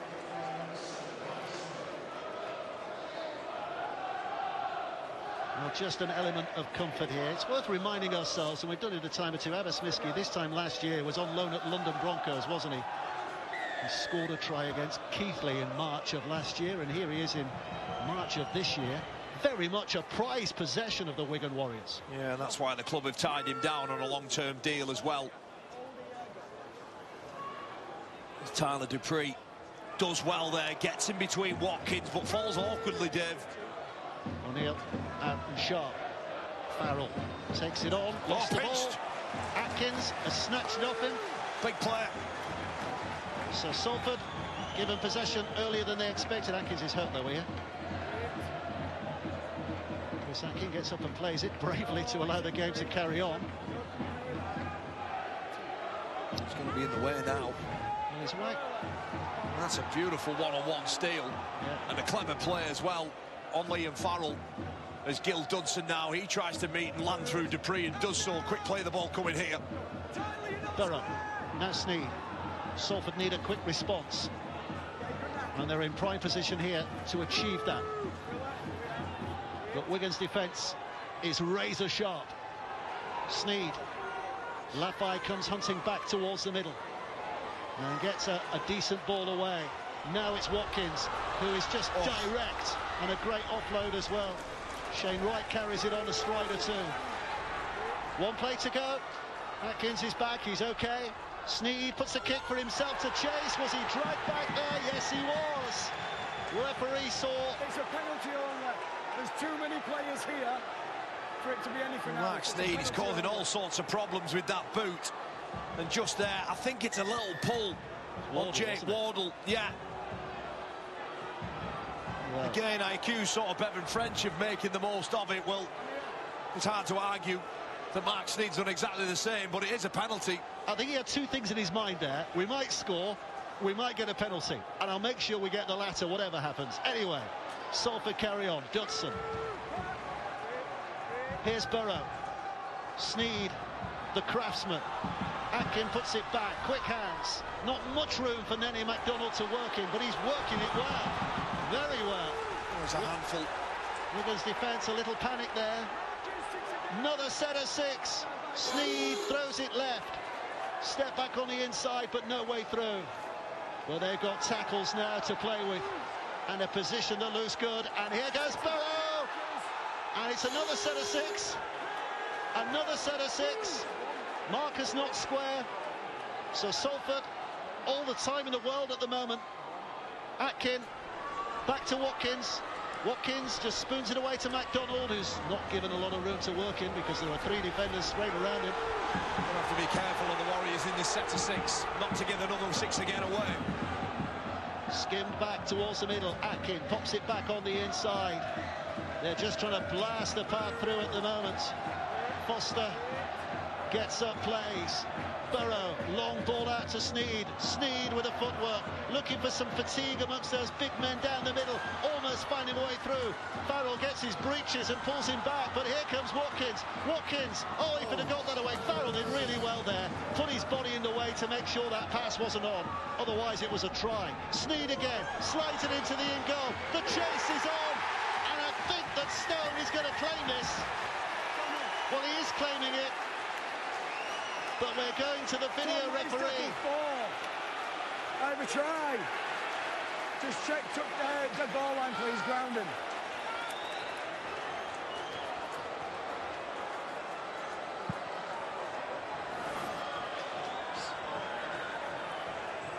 Okay, so it's tackle 4.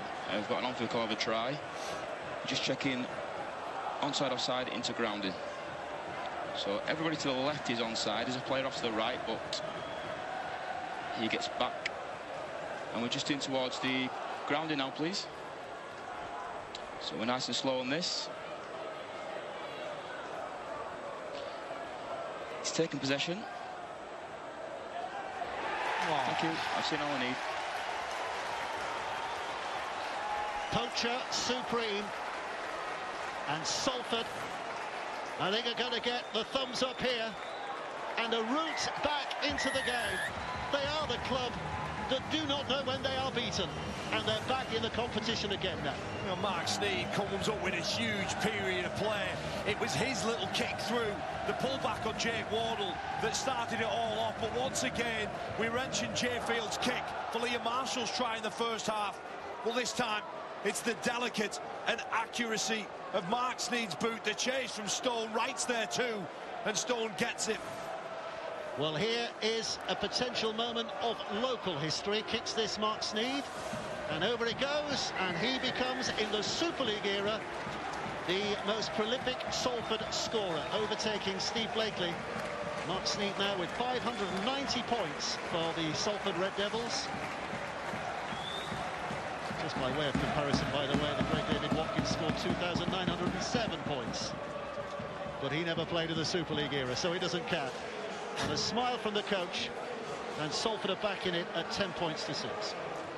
Yeah, you can just see there now Mark Sneed sits 2 points above that Steve Blakely record, a record that stood since 2002.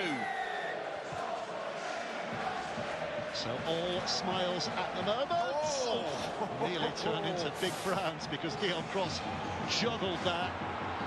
And Wigan's defence, oh look at that, look at that. You score against us, we show you what we're made of. Well, they're great pictures, Dave, for the Warriors. That's a championship side, knowing that it's just been stung moments ago. A brilliant catch there, and 4 and 5 players just driving him back.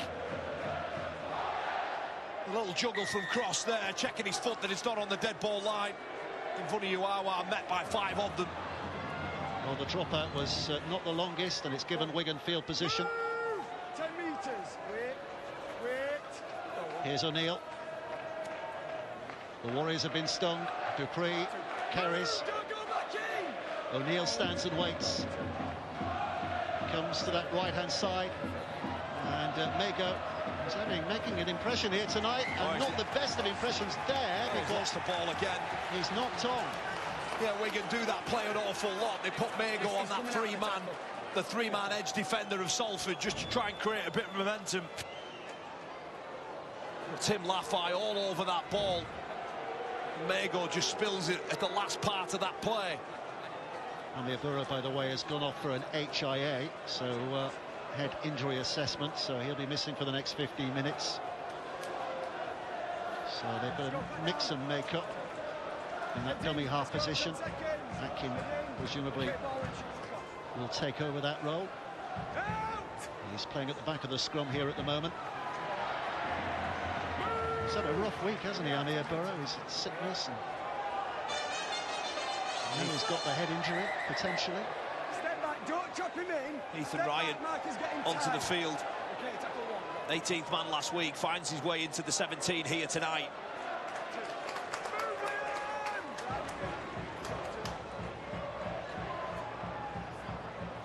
Salford looking for an escape route, having found a way back in. 6 to them, 10 to Wigan, and it is still anybody's game here with a good 30 odd minutes left to play. Atkin. It's a kick from the boot of Sneed again, and it just holds up, and Miski has some work to do, and Wigan going to take some time before they've got all their players back behind the play the ball. Maybe not even the next. There are 4 or 5 who are just strolling back into position, which limits their options. But here comes Marshall, firing out of the cannon. Salford well met. Thompson. He might not make it to halfway before they have to kick. Here's Ellis. So this is the last play in the set. O'Neill skims it back. Here's Smith again. And again, it's huge. It's enormous in terms of height. And on his debut, Ethan Ryan, given a real nightmare to deal with straight off. My goodness, that must have disappeared into the night sky. It was so high. Well, he made a meal of it. And it's a shame, really, because the kick from Mark Sneed earlier, beautiful backspin on it, and the defensive effort from them. And he loses it not once, but twice. He'd have mixed it up with satellites and stars and moons up there, I think, before it eventually came back down to earth. It's no wonder he dropped it. Long-awaited debut for Ethan Ryan, one of the off-season signings.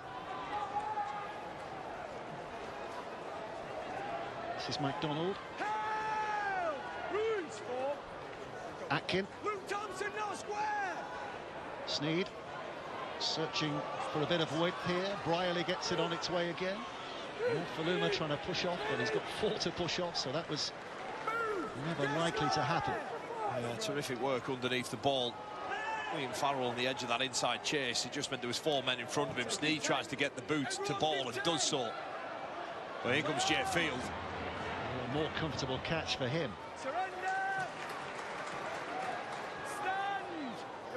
It remains a terrific watch here between two sides battling away. Two, when you look at the Super League table, two of the form teams so far this season.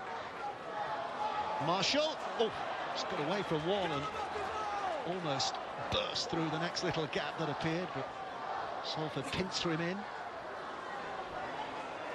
Just that sort of little ball movement there from Cade Ellis. Just arrives Tyler Dupree. Another 10 metres, carry the ball forward. French now. French threatening. Salford just about keeping that exuberance from bursting into even greater life. He's going to be in the in-goal area. It's a poor kick that from Smith. And we've not said that too many times tonight. No. It gives Salford 7 tackles here. We certainly haven't. Nearly an hour gone on the clock. It's the first time you feel that Harry Smith has just come up with a poor attacking kick. 7 tackle set for Salford to clear their own end. This time it's Nene MacDonald.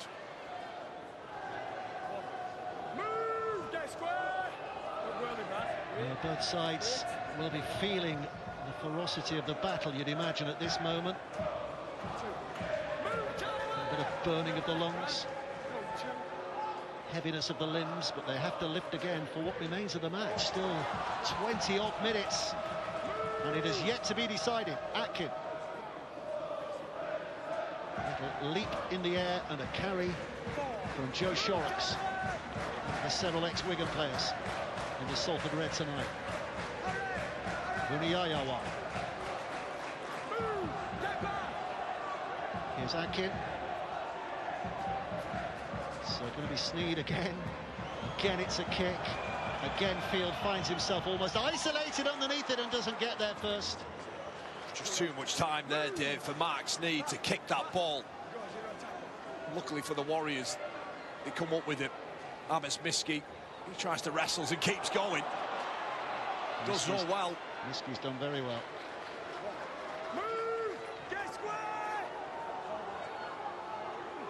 Harry Smith runs in the air. Referee says get up, play it. Farrell slips over.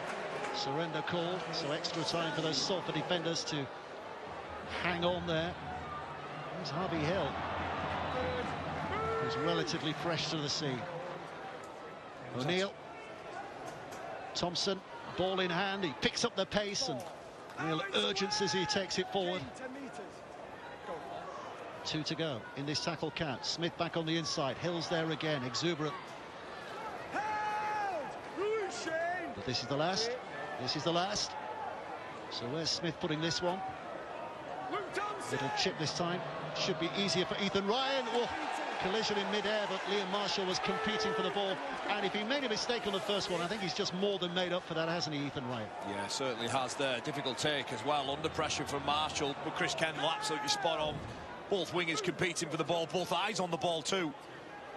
Ethan Ryan. Reminder of all the rugby league action that's on Sky Sports this weekend and beyond, all the way through till October. The feast of the Betfred Super League. You just see there in the floodlights, the rain is coming down now as we enter the final 20 minutes, the final quarter of this game, and we're locked in a 4-point ball game as Salford. Lafay. There's Watkins. I think Salford certainly would have settled to have been still in the contest with an hour played, and they are very much still in the contest. Sneed's kick hits O'Neill in the face, I think. He's certainly winded there with O'Neill. He's running through the path of the ball.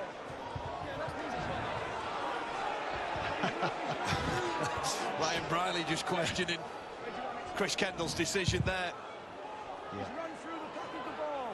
It's a turnover on the play the ball. No, their ball. Here's the explanation from the referee. Because he's run through the path of the ball. He's run through the path of the ball. I think we can conclude from that. He's run through the path of the ball. Well, a couple of Wigan players naturally disagree with that.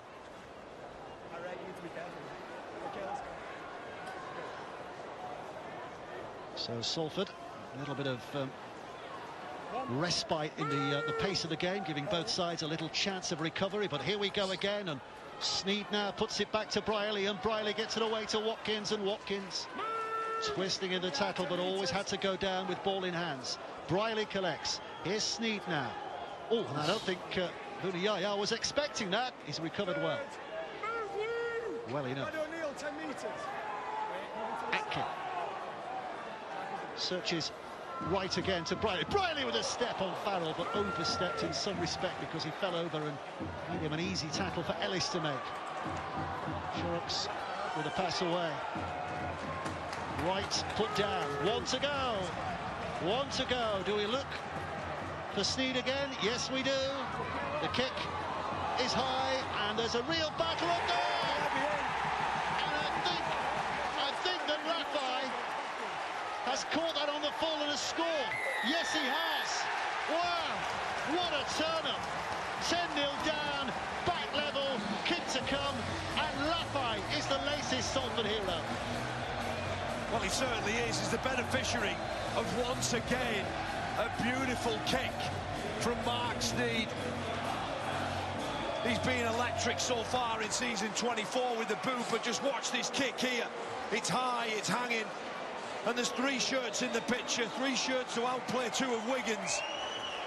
And Ethan Ryan, well, I think it's Abbas Misti, actually, who just makes a meal of that. Under pressure from Ryan, and does enough, and Tim Laffey just says, thank you very much. A gift given to him on a plate. And this Salford crowd, Dave, they're alive. They believe the Salford Red Devils are rising.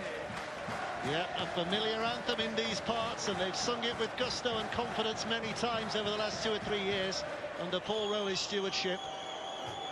They weren't exactly down and out at 10-0 down, but they have, even so, produced quite a response with a chance to add to Laffey's try.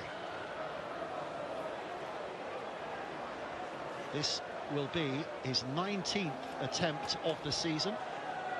And there's a very special part of his armoury there, because it's decorated by his kids, Maximus and Phoenix. You can see the stickers on that ball, so it just gives him an emotional moment as he tees up every time. Mark Sneed. And he has been impeccable so far. 18 out of 18 this season. 73% success probability here. But we've not put the mockers on him now. The crowd falls silent. Sneed settles himself and strikes it low and hard. And for the 19th time this season, the name of Sneed echoes from those Salford fans, and Salford lead by 12 points to 10. I'll tell you something, Dave.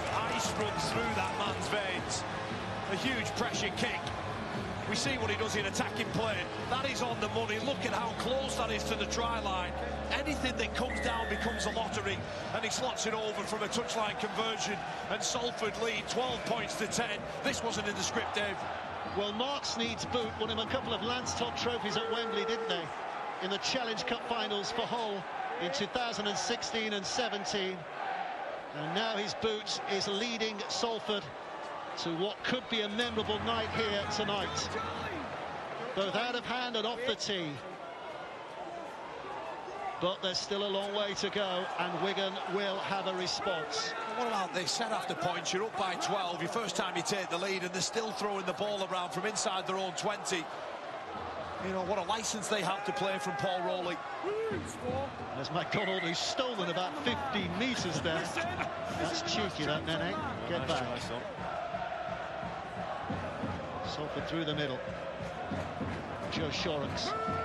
Interesting to read some really nice comments that Matty Peet, the Wigan coach, made about Joe Shorrocks and 1 or 2 other ex-Wigan players in this Salford line tonight. Laffey threatening to go through the legs backwards, comes back into the middle of the park instead.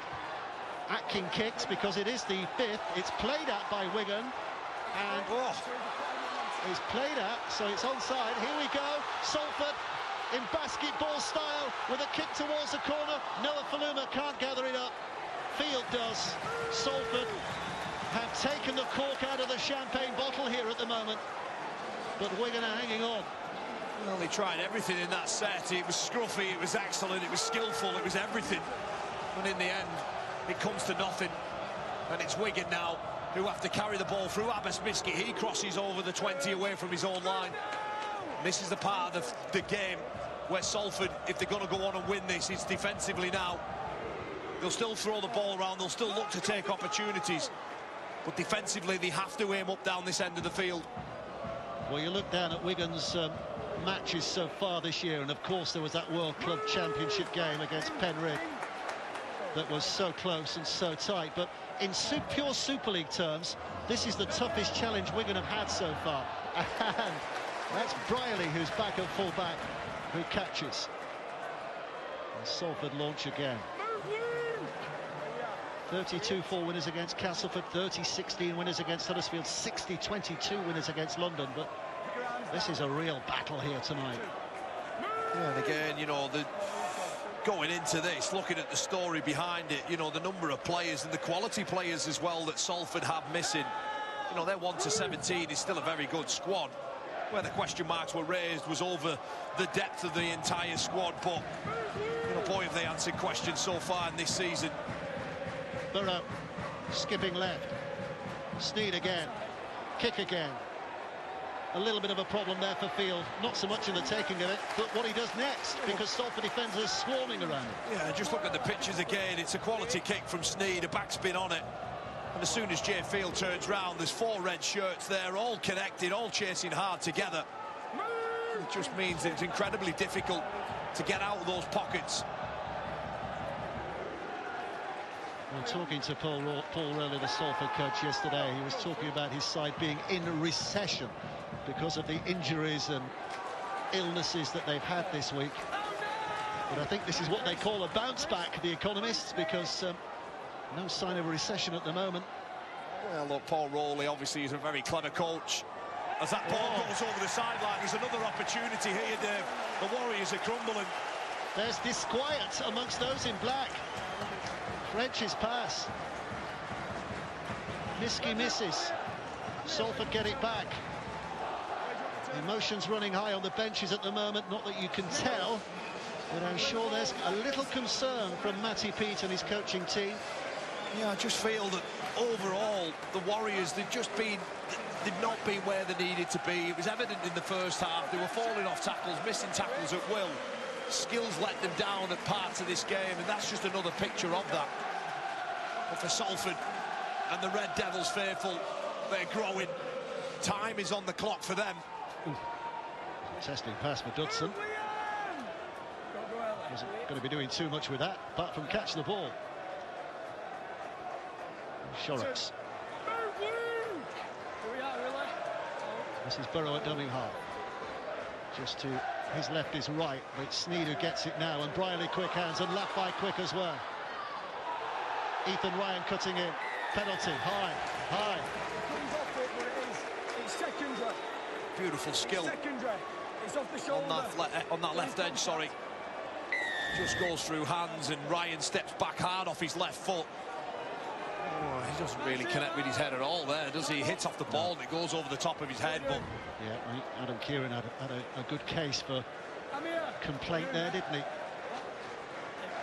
But Salford, well, they're not complaining, because they have a chance now with a set of 6 to really have a go at this Wigan line.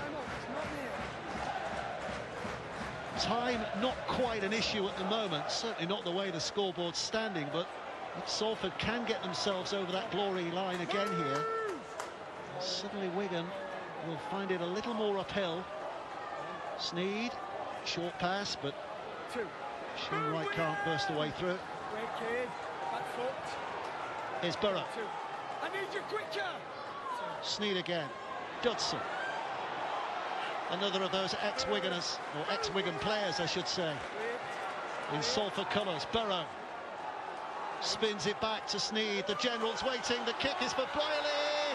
Did he have his way blocked there? Referee, 10 minutes for Harry Smith in the sin bin. He's moving laterally. yeah, he's no complaint there either, Dave. Harry Smith knows that he has to get across and make a play for that, because it looked like a hat-trick, a try assist for Mark Sneed with the boot. Harry Smith just escorts him. It's what comes next. Is this just a penalty?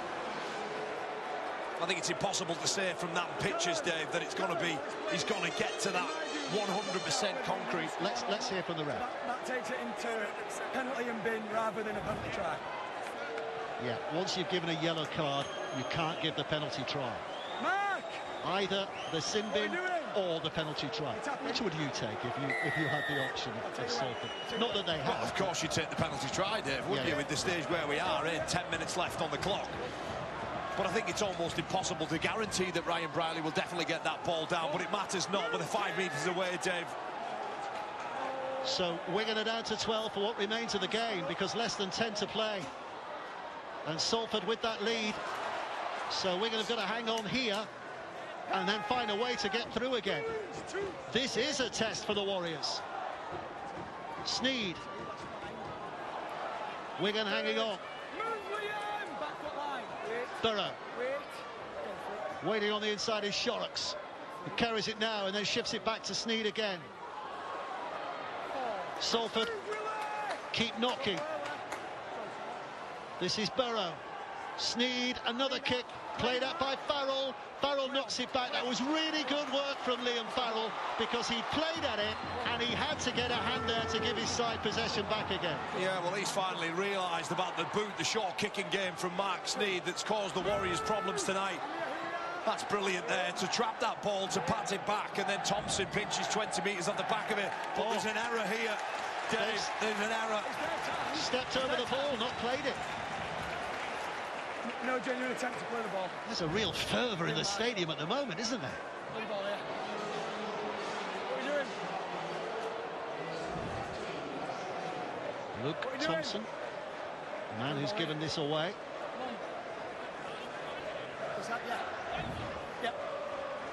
I felt that was... Oh, it's Liam Marshall. It's Liam Marshall. Yeah, he just steps over the ball, doesn't he? I think you've got to make a genuine attempt with that foot. And he doesn't, he just steps over it. It's a habit the players are going to have to get used to this year. Move! Don't go early. Wait. Salford just. And they have possession. And Dudson takes it in. Pushes forward.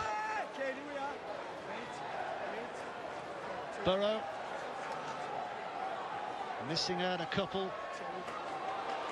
Here's Atkin. Bringing it wide, but there's plenty of Wigan defenders in that part of the field to make sure that that ain't going to be effective. But now they've got a full width to play with, if they wish. Driven back by Wright. 7 minutes to go. Salford in the ascendancy just at the moment. Brierley with a short pass. Watkins urging himself. Pick up by MacDonald. Back to Brierley. Huge pass out to Sneed. Sneed shapes the kick, puts it onto Atkin. Well met. Well met. Poor end, really, Dave, to that set. And the rain pours, but Wigan have got to find a way to get themselves 80 metres down the field in this kind of weather. Yeah, they've got it all to do, Dave. Just over 6 minutes left in this game. Liam Marshall now trying to return the ball with interest, but he's met by 3 Red Devils, put him on his back. A slow play of the ball. Liam Farrell takes over now, and they're just trying to get through this set, get some field position. Seems like an age since they have an attacking position to work from, isn't it? But when they've got stars like these on the field, they don't actually need position, but you do need the ball. But they've got it back again. Another set of 6. French starts on his knees. The ball was stolen here, one-on-one. Yep. And he regathers it. That's why the 6 again was called. Thompson carting it forward. Quick play the ball. Dudson gets to him. Ball keeps alive. Now it's with Bevan French. There's danger here. Bevan French now tries to push his way through. Loads of glamour, loads of glitz, but it's the grit of Salford's defence that wins out that little play. Ellis now throws it wide. Skip and a jump from Issa. Last play for Wigan. 6 minutes to go, just over. They won't get many chances like this in what remains. Now it's with Field. Field to Farrell. Farrell's held up. They gather around quickly and purposefully, the Salford defenders, and they survive the set. Yeah, they certainly do. Liam Farrell arriving on that ball at pace. And the Red Devils just pull him down 3 metres. And these are tough carries now, Dave. Coming out of your own end, of course, it's the skipper who puts his hand up, but he's met by Mago. And Ellis, Thompson, Marshall in there too. There you go. There's the determination. Wigan fans bouncing behind the sticks. Not celebrating a try, but celebrating the next best thing. Putting Salford under real pressure here. Well, it gives them an opportunity, Dave. In the dying embers of this game, look what it means to Thompson. Mago in there as well. But they have to convert this into points, Dave. There's a few beastly roars there, weren't there, from the big men. Love it. They've done their job. And now with, you'd think, 6 tackles. Oh, although Sneed's gone short here. He's gone short, and they've not got it. And it's into the hands of Wardle, and it's a gift. And he might just have given Wigan the game. For all their valour, it might be an error that costs Salford here. Wardle a scorer, and Salford, are they beaten? Well, champion sides, Dave, they just never give in. They never know when they're beaten. And the reward of the forwards there on Callum Watkins. Sneed goes for a short dropout. And it's Watkins and Nofaluma who just come up with a huge error. And it's a gift for Wardle. And sport can sometimes be cruel. You don't always get what you deserve. But champions just, they find a way, Dave. They just do. Well, we have championed Mark Sneed's boot throughout the night, but going for a real gamble there. That could be the match-winning moment, but not the way he wanted it.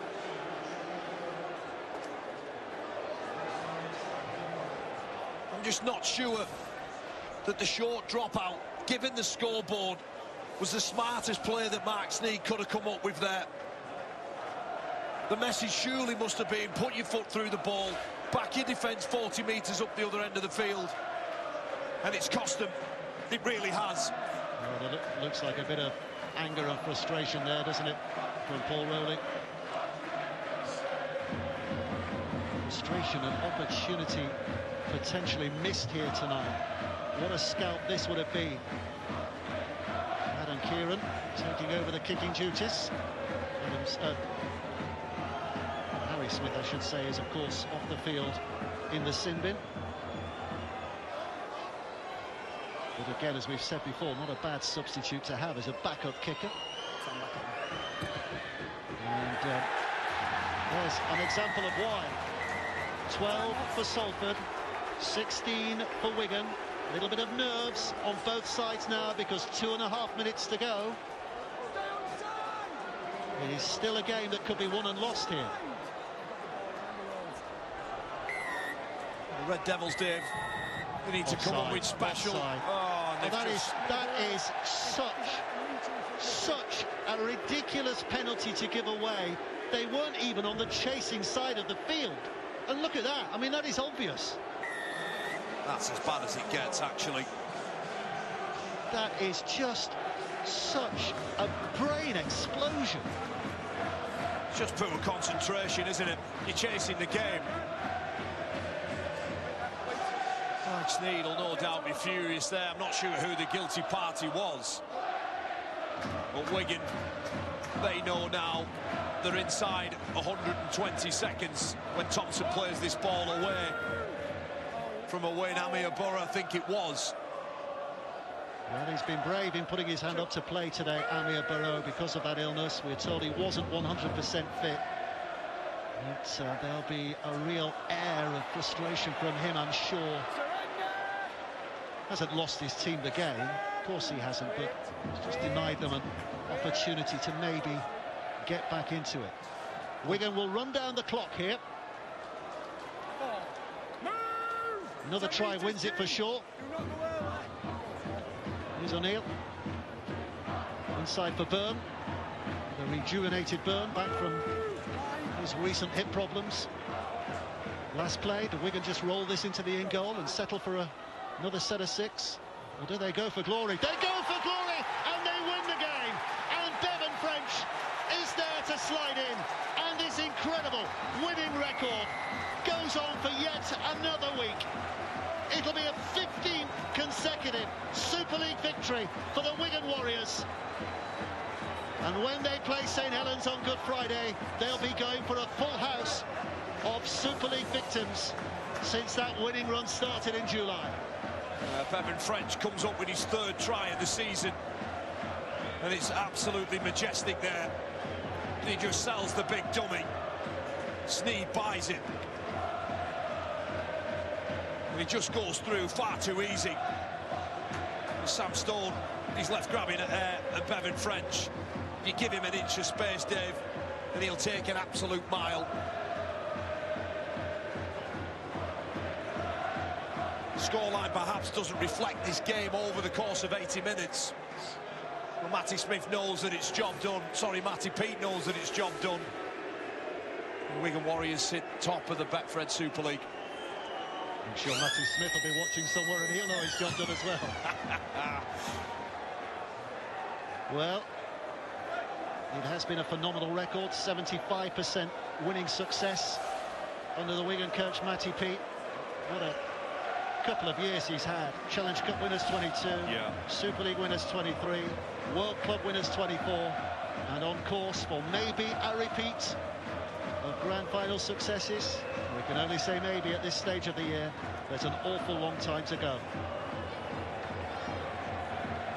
Kieran settles himself down to turn this into a scoreline that Salford do not deserve. It looks a lot easier than it proved to be on the night. What a battle from the Red Devils, who came within 4 minutes of a big upset, but 2 late strikes from Wigan keeps that winning record going. And we do not need to build up Wigan Saints very often, and we do not need to build it up for Good Friday, but it's just been given another edge. The fact that Wigan have beaten everyone in Super League apart from St Helens since last July. They'll be looking for a full house. Full time here. It's finished Salford 12, Wigan 22. You've whet the appetite for the Good Friday meeting of the Saints and the champions, the Wigan Warriors. That's to come in coming weeks. With the look on Matt Pete's face, Sean O'Loughlin, Thomas Luluai in conversation with him, John Wilkin and Sam Tompkins. They've almost got away with one here. Yeah, they've definitely got away with that. It looked for big parts of the second half that Salford were going to get the win. I thought they were very, very good today. You know, Mark Sneed, I feel like he orchestrated everything for that Salford side, and they're unlucky to come away with nothing. The decision to drop out short. Man, it's just a crazy call. But if you believe in it, right, and you say to your players, go and execute and play and do these risky things, you sort of got to commit to it. Just at 12-10 up. Oh, just Harry Smith off the field, numerical advantage, scoreboard advantage. On that, Mark Sneed was furious after that dropout.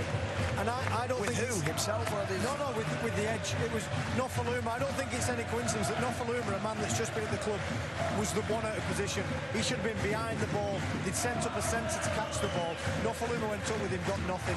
The ball goes to Wigan. It's probably something the practicing training. Nofaluma's not been 2 points ahead against the world champions. I think Mark Sneed, put your foot through it, get it as far downfield.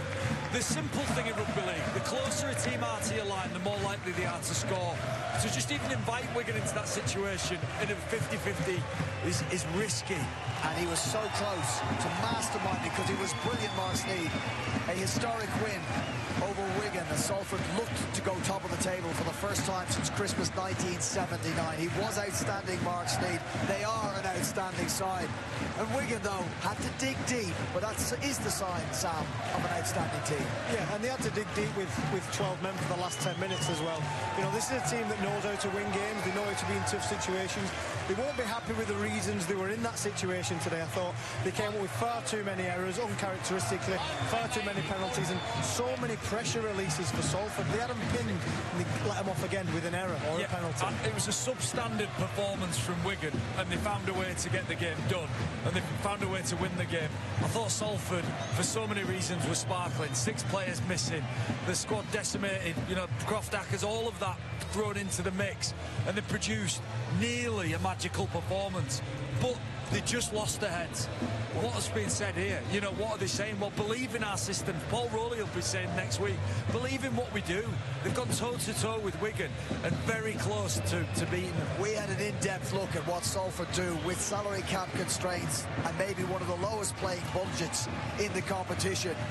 But I'll say it again, they surprised me again. I shouldn't be surprised, but they surprised me again. This was a refreshed, rested Wigan side. Yeah, Wigan last week rested their main players. Anyone with any sort of fatigue had a week off, so they came into this game fresh because they knew they'd need it. Luckily, they did, you know, rest a few last week because they had to use every ounce of energy today. You know, there's not many teams that are going to push Wigan as close as Salford did tonight. Yeah. Absolutely. I'm just trying to read the body language of those Wigan players. They've celebrated with the crowd there. They're talking amongst themselves and amongst the non-playing players, members of their squad, but they're probably a relief, probably rushing around that squad. Yeah, I think they've got away with one, but you have to. Over the course of a season, you're rarely at your best. I think Matt Peat will acknowledge that they were at his best, and I think he'll also acknowledge, Matt Peat, how great Salford were and how difficult Salford made it for them, but certainly lots to work on for Matt Peat and Wigan. Well, he's a man that said he wouldn't be surprised by a very good Salford performance. So, Jenna is with, I'm sure, an unsurprised Wigan Warriors coach. Yeah, thanks very much, Ryan. Matt Peat, your team never know when they're beaten, do they? No, that's true. There was time there where I thought we might have been beaten. I thought Salford played with such confidence with the ball and determination in defence as well. With Maxey's kicking game as well, with the conditions. I thought they were excellent, and if they had won, they would have deserved it. But my team deserved it as well. We were off our best, but we never give in, and you know, we've got some good players. You have to feel for Paul Rowley and Mark Sneed in that moment, don't you? Yeah, absolutely, yeah, because they're a determined team. I think they were backs against the walls with injury and whatnot, and you know, they put themselves in a position to win the game. But I'll concentrate on my team. Really proud of them. Just the fact that they didn't give in, some of the efforts to drive them back over the line there. Some of our best players were off tonight, but the team had enough. I said I didn't want us to be at work, and I don't think we was. So you say some of your best players were off. What do you put that down to? Well, you don't play perfect every game, and we're against a good team. So, yeah, it weren't their night tonight, but Bev turns up with a big play at the end, and that's why we love him. I don't think it was through lack of effort. Just it didn't go our way. We weren't at our best with the ball particularly, but those are the games you got to win. And I know that you're always looking for improvement, so what does get your attention first? Enjoying the win. Yeah. No, there's plenty we can fix from that game, but also you've got to keep that fight and that work ethic and that never say die attitude. That's the most important thing. Once we lose that, then we're dead in the water. Yeah, a massive win tonight. Congratulations, Matty P. Thank you very much. Those are the thoughts of the victorious coach, Matt Peat. Paul Rowley, we will hear from shortly. Stay with us as the Salford Red Devils coach gives his thoughts to Jenna Brooks. Guys, what I'm getting from that is exactly what you said. We've got away with it, but hey, we can take some learning out of that, and we did it without losing the game. Yeah, they'll learn that they can't give that many opportunities to any side in Super League. That was uncharacteristic for Wigan to give so many penalties and errors. If they do that against St Helens on Good Friday, they won't be as lucky, I don't think. I'm pretty sure they won't come up with the same errors and penalties, though. OK, they're 4-0 up at half-time. You felt next score might be important at the start of the second half. A couple of Salford errors, and Wigan were able to capitalise with an Abbas Miski try that brought them out to a 10-0 lead. And maybe, just maybe, we thought they might kick on after that. Yeah, I mean, it was big, and it came off the back of an error, wasn't it? No Faluma error. And, you know, for Salford, you felt as though if Wigan had enough possession close to that Salford line, they were going to score, and it was no Faluma under. A beautiful kick from Harry Smith. Fantastic. No Faluma had a great game. Fantastic game. But the warning signs were there. Dion Cross comes to shut Bevan French down. What you made pre-game? Yeah, it's exactly what we showed pre-game. And he came once and got him, although conceding a penalty. He came again and couldn't get there, and Abbas Miski scores in the corner. It's a wonderful pass from Bevan French. I mean, that pass in his try aside, that was pretty much it for Bevan tonight. It wasn't champagne from him, but that was such an important score for Wigan. And you felt at that point, whatever win predictor or anybody was saying, we felt that was a point where we're just going to kick on. And they didn't go away, Salford, and particularly the Betfred player of the match, which you've awarded to Mark Sneed. Now, we're trying to get Mark Sneed. We believe he doesn't want to talk at the moment. We are trying to get him. He was player of the match. This is a period of the game where he showed his very, very best, and maybe an evolution of his game as well. Yeah, I think he showed some real maturity. You know, they needed a leader at this point in the game. His kicking is what he's known for. He's always putting teams under pressure, puts a kick through, gains a penalty, and then it's his running game. This is something that was left to it wasn't really his job last year. Brodie Croft's job. Brodie Croft was the runner. He's caused some problems. He couldn't get through himself. He provides another inch-perfect kick to get him back in the game, and that's what you want from your halfback. He's essentially the only halfback Salford have got right now. You know, he stands up, he's got a kick, he's got a lead, he's got a run, and he caused massive problems. Yeah, it's the variety of kicks as well, isn't it? Obviously the short kicks there, built pressure with those, but the accuracy of this, it literally lands, 5 centimetres out of that line. It's a beautiful jump from Ethan Ryan. You have to compete, and the Salford players are all on board. But what about this? His start to the season with the boot in field, in play, has been amazing, but his ability to pop over those conversions from a sideline, be at 100%, is just a real asset to Paul Rowley's team. Well, there he is, Mark Sneed. He may be trying to avoid our microphones. We will keep trying to drag him here. He was that good in that performance, and he was so influential in getting them 2 points ahead. And then we saw Harry Smith go into sin bin, and then you're thinking, maybe Salford, maybe this is their night. I thought that was the golden ticket that Salford needed. They had to shut the game out for 10 minutes. You know, they were going to be a man up, but you know, Wigan are a very good side. They're a champion side. Even down a man, they knew how to grind it out. But I thought, you know, Mark Sneed, he was for me the best player. Get ready, this is it. This is the period of the game. Well, it's just a fantastic read. I think Chris Atkin on Liam Farrell. Look, that's a big defensive read from Salford, and the ultimate possession. This is what Matt Peet talked about. They did this twice in the game. If you're proud and stand behind as a coach, anything that your team does, stand behind that, because that's won them the game. Don't get me wrong. Short dropout, mental, crazy talk that they've gone for it. Are you understanding it? I'm trying to understand. You think it was the setup from Norfoluma that was the problem, not the decision to go short? They've both gone to catch the ball. First of all, I think the decision was wrong, but it was the approach to it. This offside at the restart. Offside at the restart is unforgivable. And then Sam Storm won't want to watch this again. He's given nothing there in defence. And someone like Bevan French, you know, he doesn't need a lot of space, but better than that. Bevan French's third try of the season, but that was maybe with the game gone and hinging on that decision to go short. Yeah, I just think I love that Paul Rowley did that. I love that his team did that. Would I have done that if I was a coach or I'd promote my team to do it? I don't think I would, but Paul Rowley's, you know, he's the man who makes those decisions. Just on that, we might find out the answer to this. Would Paul Rowley have encouraged them to do that? Yeah. Or would Paul Rowley have said, listen, whatever you come up with, I'll back you on that? I think he gives two different things. He gives the players the licence at this club. It's clear. They play when they want. Even when the game was in the balance, they were trying to play the way out. 10 metres off their own line, they were passing the ball to the sideline. I think the players have got a licence to do what they feel. They've got the best kicker, you know, short dropout kicker in the game, so they know they've got a good chance. What would you have done?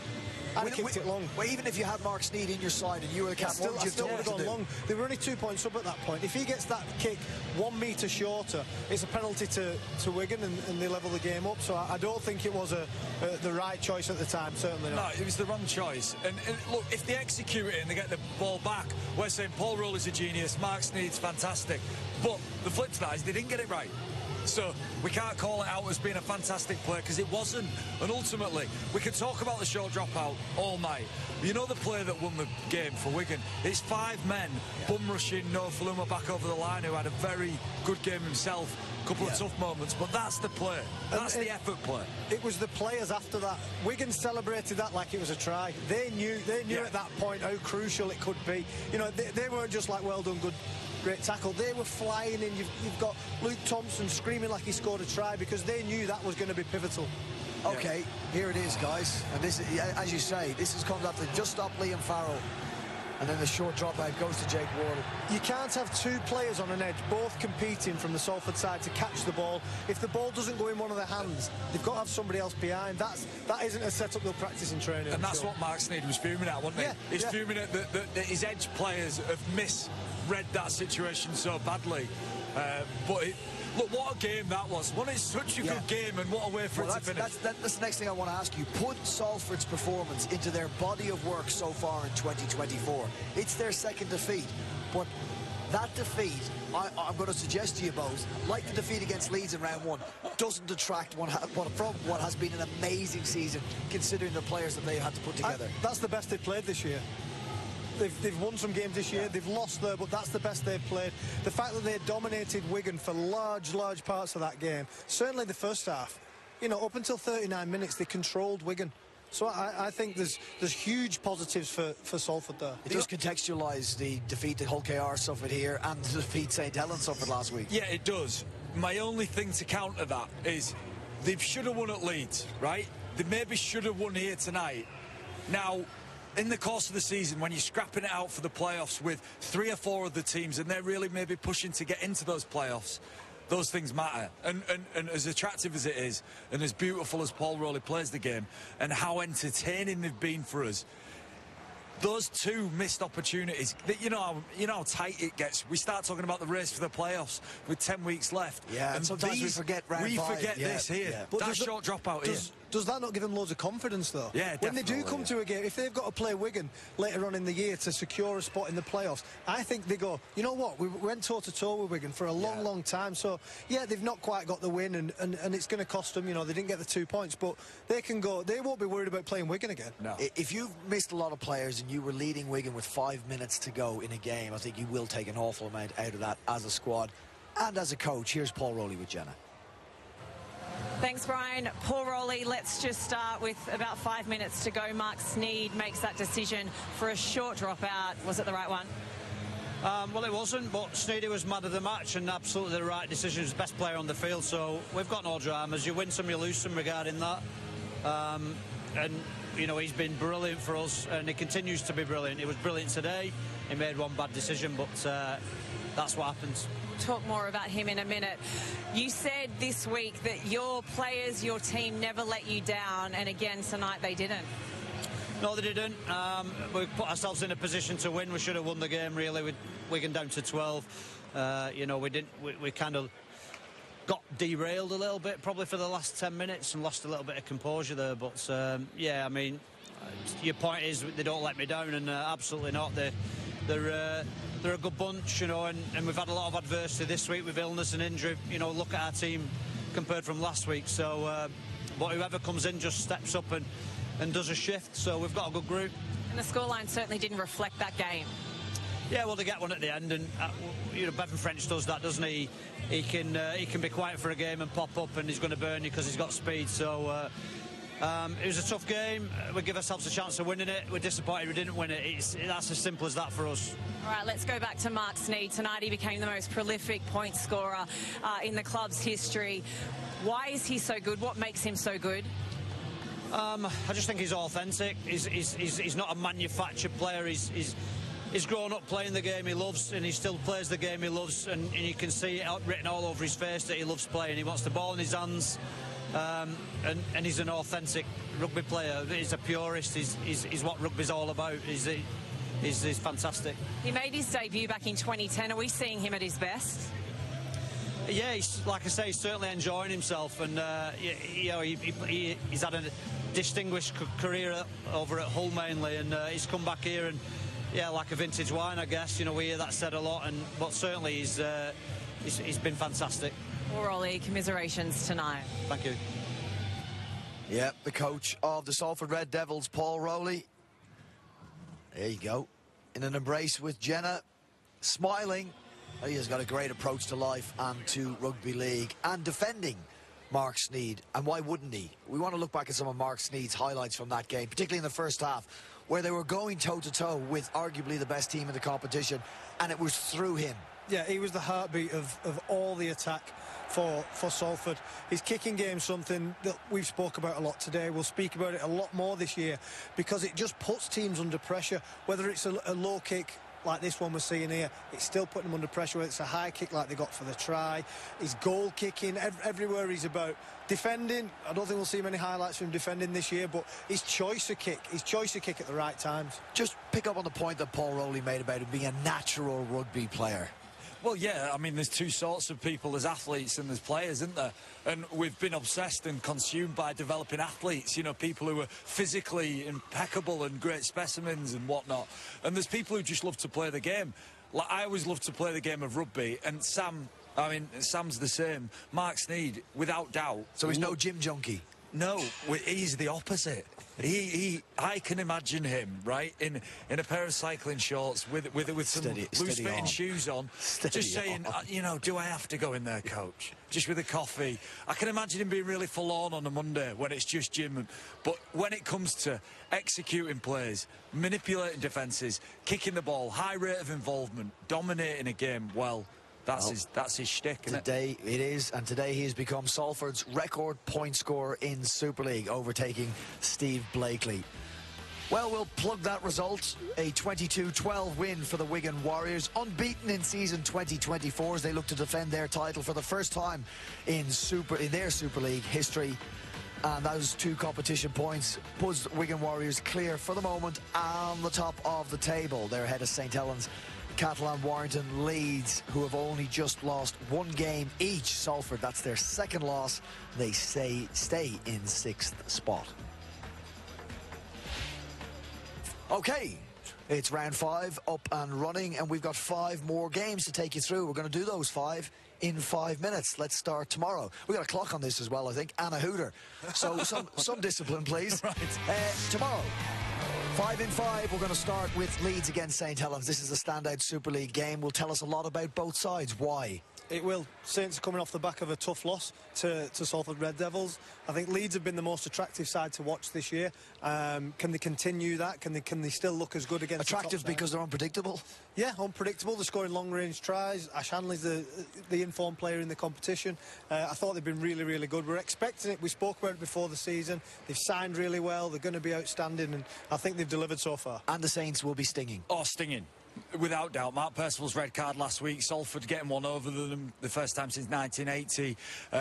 You know, there's some pressure at Saints to perform, as there is at Wigan and the other big clubs, but they'll be stinging, and they'll love the fact that they've got to go to Headingley and get a result, and they'll relish that opportunity. But just to go back on Leeds, I love watching Leeds play because you just simply do not know what you're going to get. And their unpredictability in not just in what they do with the ball, but like how they attack, the way that they play, makes it very difficult for teams to prep. So I'd imagine St Helens will have struggled this week in the video room. I guess that Mark Sneyd might be a Rowan Smith type of player. That is the line through Leeds and St Helens. Of course, you'll see all games with us on Sky. Next, we'll move to Huddersfield against Hull KR, if I've got that right. Let's start the clock again on this one. Hull KR under a bit of pressure to deliver a result after back-to-back losses. Yeah, I think so. I think they've got a great squad. They've got a lot of strike. I think, you know, Mikey Lewis has started the season well. Tyrone May's been outstanding for them. But yeah, they need to get back to winning ways, and they're up against a side, Huddersfield, who will be absolutely buzzing with confidence after what they produced last week. Yeah, they piled on the points against Castleford. Fullback for Hull KR, are we going Evans, are we going Petahiku? I think we're going Evalds, aren't we? I think we're all decided it's Evalds. Should be. Yeah, Willie Peters has got a call to make.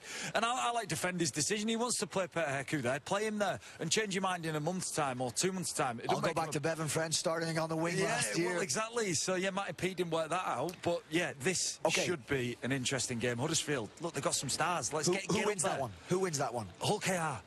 Huddersfield. Okay. That was after the buzzer. That doesn't count. Okay, Hull FC Lee. We saw the Leopards in action against Leeds. They went 16-0 if I remember correctly at half-time. Leeds came roaring back and won that game. They should be good enough to beat Hull FC, who are struggling with suspensions and injuries. Yeah, I just think the injury to Lachlan Lamb's going to be massive for Lee. You know, we don't yet know if he's ruled out, though. He said he would give him all the way up till kick-off. I can't see him playing. I can't see him playing. Badly lacerated leg, thigh, I think. The way that he went off the field, he's apparently it's a 10 centimetre cut in the top of his leg, which be amazed if it healed. Hull FC are desperate to win. I think this is the chance. What a win that would be for Hull FC. They've both been rubbish the start of the year. It's a bit harsh. Lee have been unlucky, right? Yeah. Some unlucky bits in there, but they get to win. Hull, oh God. Who wins it then? Oh, it's a tough one to call. I'm going to run the clock down just so I get the last word in. Hull FC will win at home. Lee, Hull FC. OK, Catalan Dragons Saturday evening with us on Sky Sports. They invite the Castleford Tigers, who are looking for their first win, to the south of France. And you've been thinking Tigers might get this one. Absolutely. Current employee of the Dragons. Absolutely not. I think Castleford, the coach has come out and said he's had to make changes after what they dished up last week. He's brought in some players that have been fringe players, reserve players. I think Catalans are going to be far too strong for him. He's running out of ways in which he can motivate this squad, Craig Lingard. Yeah, the Tigers for me are like that tiger. You know, you go to the safari park and you see the tiger and you're expecting this wild, ferocious animal, and it's literally just licking its paws on a shelf. And you think, that's where Casa are at the minute. They're busted. I don't think that they're going to get many opportunities to win games this year. They have... let's get the win predictor up. It's 90-10. It's 90-10. Well, who wins this one then? Oh, Catalan. Catalan comfortably. OK, that's 4 down, 1 to go. It's the end of the round. It'll be in the capital. London Broncos against Sam Burgess's Warrington Wolves, who seem to be growing into this season. I still got question marks. They should win on Sunday. Your thoughts? Yeah, I think Warrington are getting better and better. I think they're obviously finding the style of play with the coach and the team, and they've got confidence in each other. You know, it's a nice way to practice. I think going down to London, I think they're going to win comfortably. Practice for the bigger games when they're going to have to be better. They can win this game at about 50%. Yeah. Hey, what excited me about Warrington was Matt Duffy got man of the match. But do you know what I saw? I saw George Williams, who's a star player, have some really magical touches in a tough night on a tough field. And I just feel that George Williams will just grow into this season. Did you not see something from London against Wigan in the first half last week? I see something, but I just don't see the ability to win anything. They conceded 60 points against a weakened Wigan team. That'll do it. You're out. You're out. OK, that's 5 in 5. A reminder, you'll see all those games from round 5 with us here on Sky Sports. Yeah, it's comprehensive coverage this year on Sky. We've brought you the Salford coming close against Wigan to kick off round 5 of the Betfred Super League. Let's just run you through all those games that we've just previewed. Starting tomorrow at Headingley, Leeds against St Helens, 7:30 p.m. on Sky Sports Action. On Arena at 2:55 on Saturday, you'll see Ian Watson's Huddersfield Giants up against Willie Peters' Hull KR. And at the same time, so the choice is yours on Sky Sports Action, Hull FC are in action against the Leigh Leopards, with Lachlan Lamb going to be given up until kick-off, we believe, to prove his fitness to his dad, Adrian, the coach. 2:55 p.m. Sky Sports Action. And Saturday evening's entertainment comes from the sunny, we believe, south of France, with the Castleford Tigers visiting. 5:25 Sky Sports Action. The round ends then on Sunday in the capital with the Broncos against the Wolves. 2:55 p.m. again on Sky Sports Action. Well, if that's not enough, we got 2 live from the NRL Saturday morning at 8:35 a.m. on Arena and Main Event. It's the Storm against the Warriors. And on Sunday at 7:15 again on Arena and Main Event, it's Wayne Bennett's Dolphins against St George Illawarra under the stewardship of Shane Flanagan now. OK, my thanks to John Wilkin and to Sam Tompkins. Well, we built up to this game by talking about David against Goliath, but praising pre-game Salford's ability to mould a squad with one of the smallest salary spends in Super League. Well, they didn't disappoint, but the night belonged to the champions, the Wigan Warriors. Till next time, bye-bye. Sky Sports. Feel it all.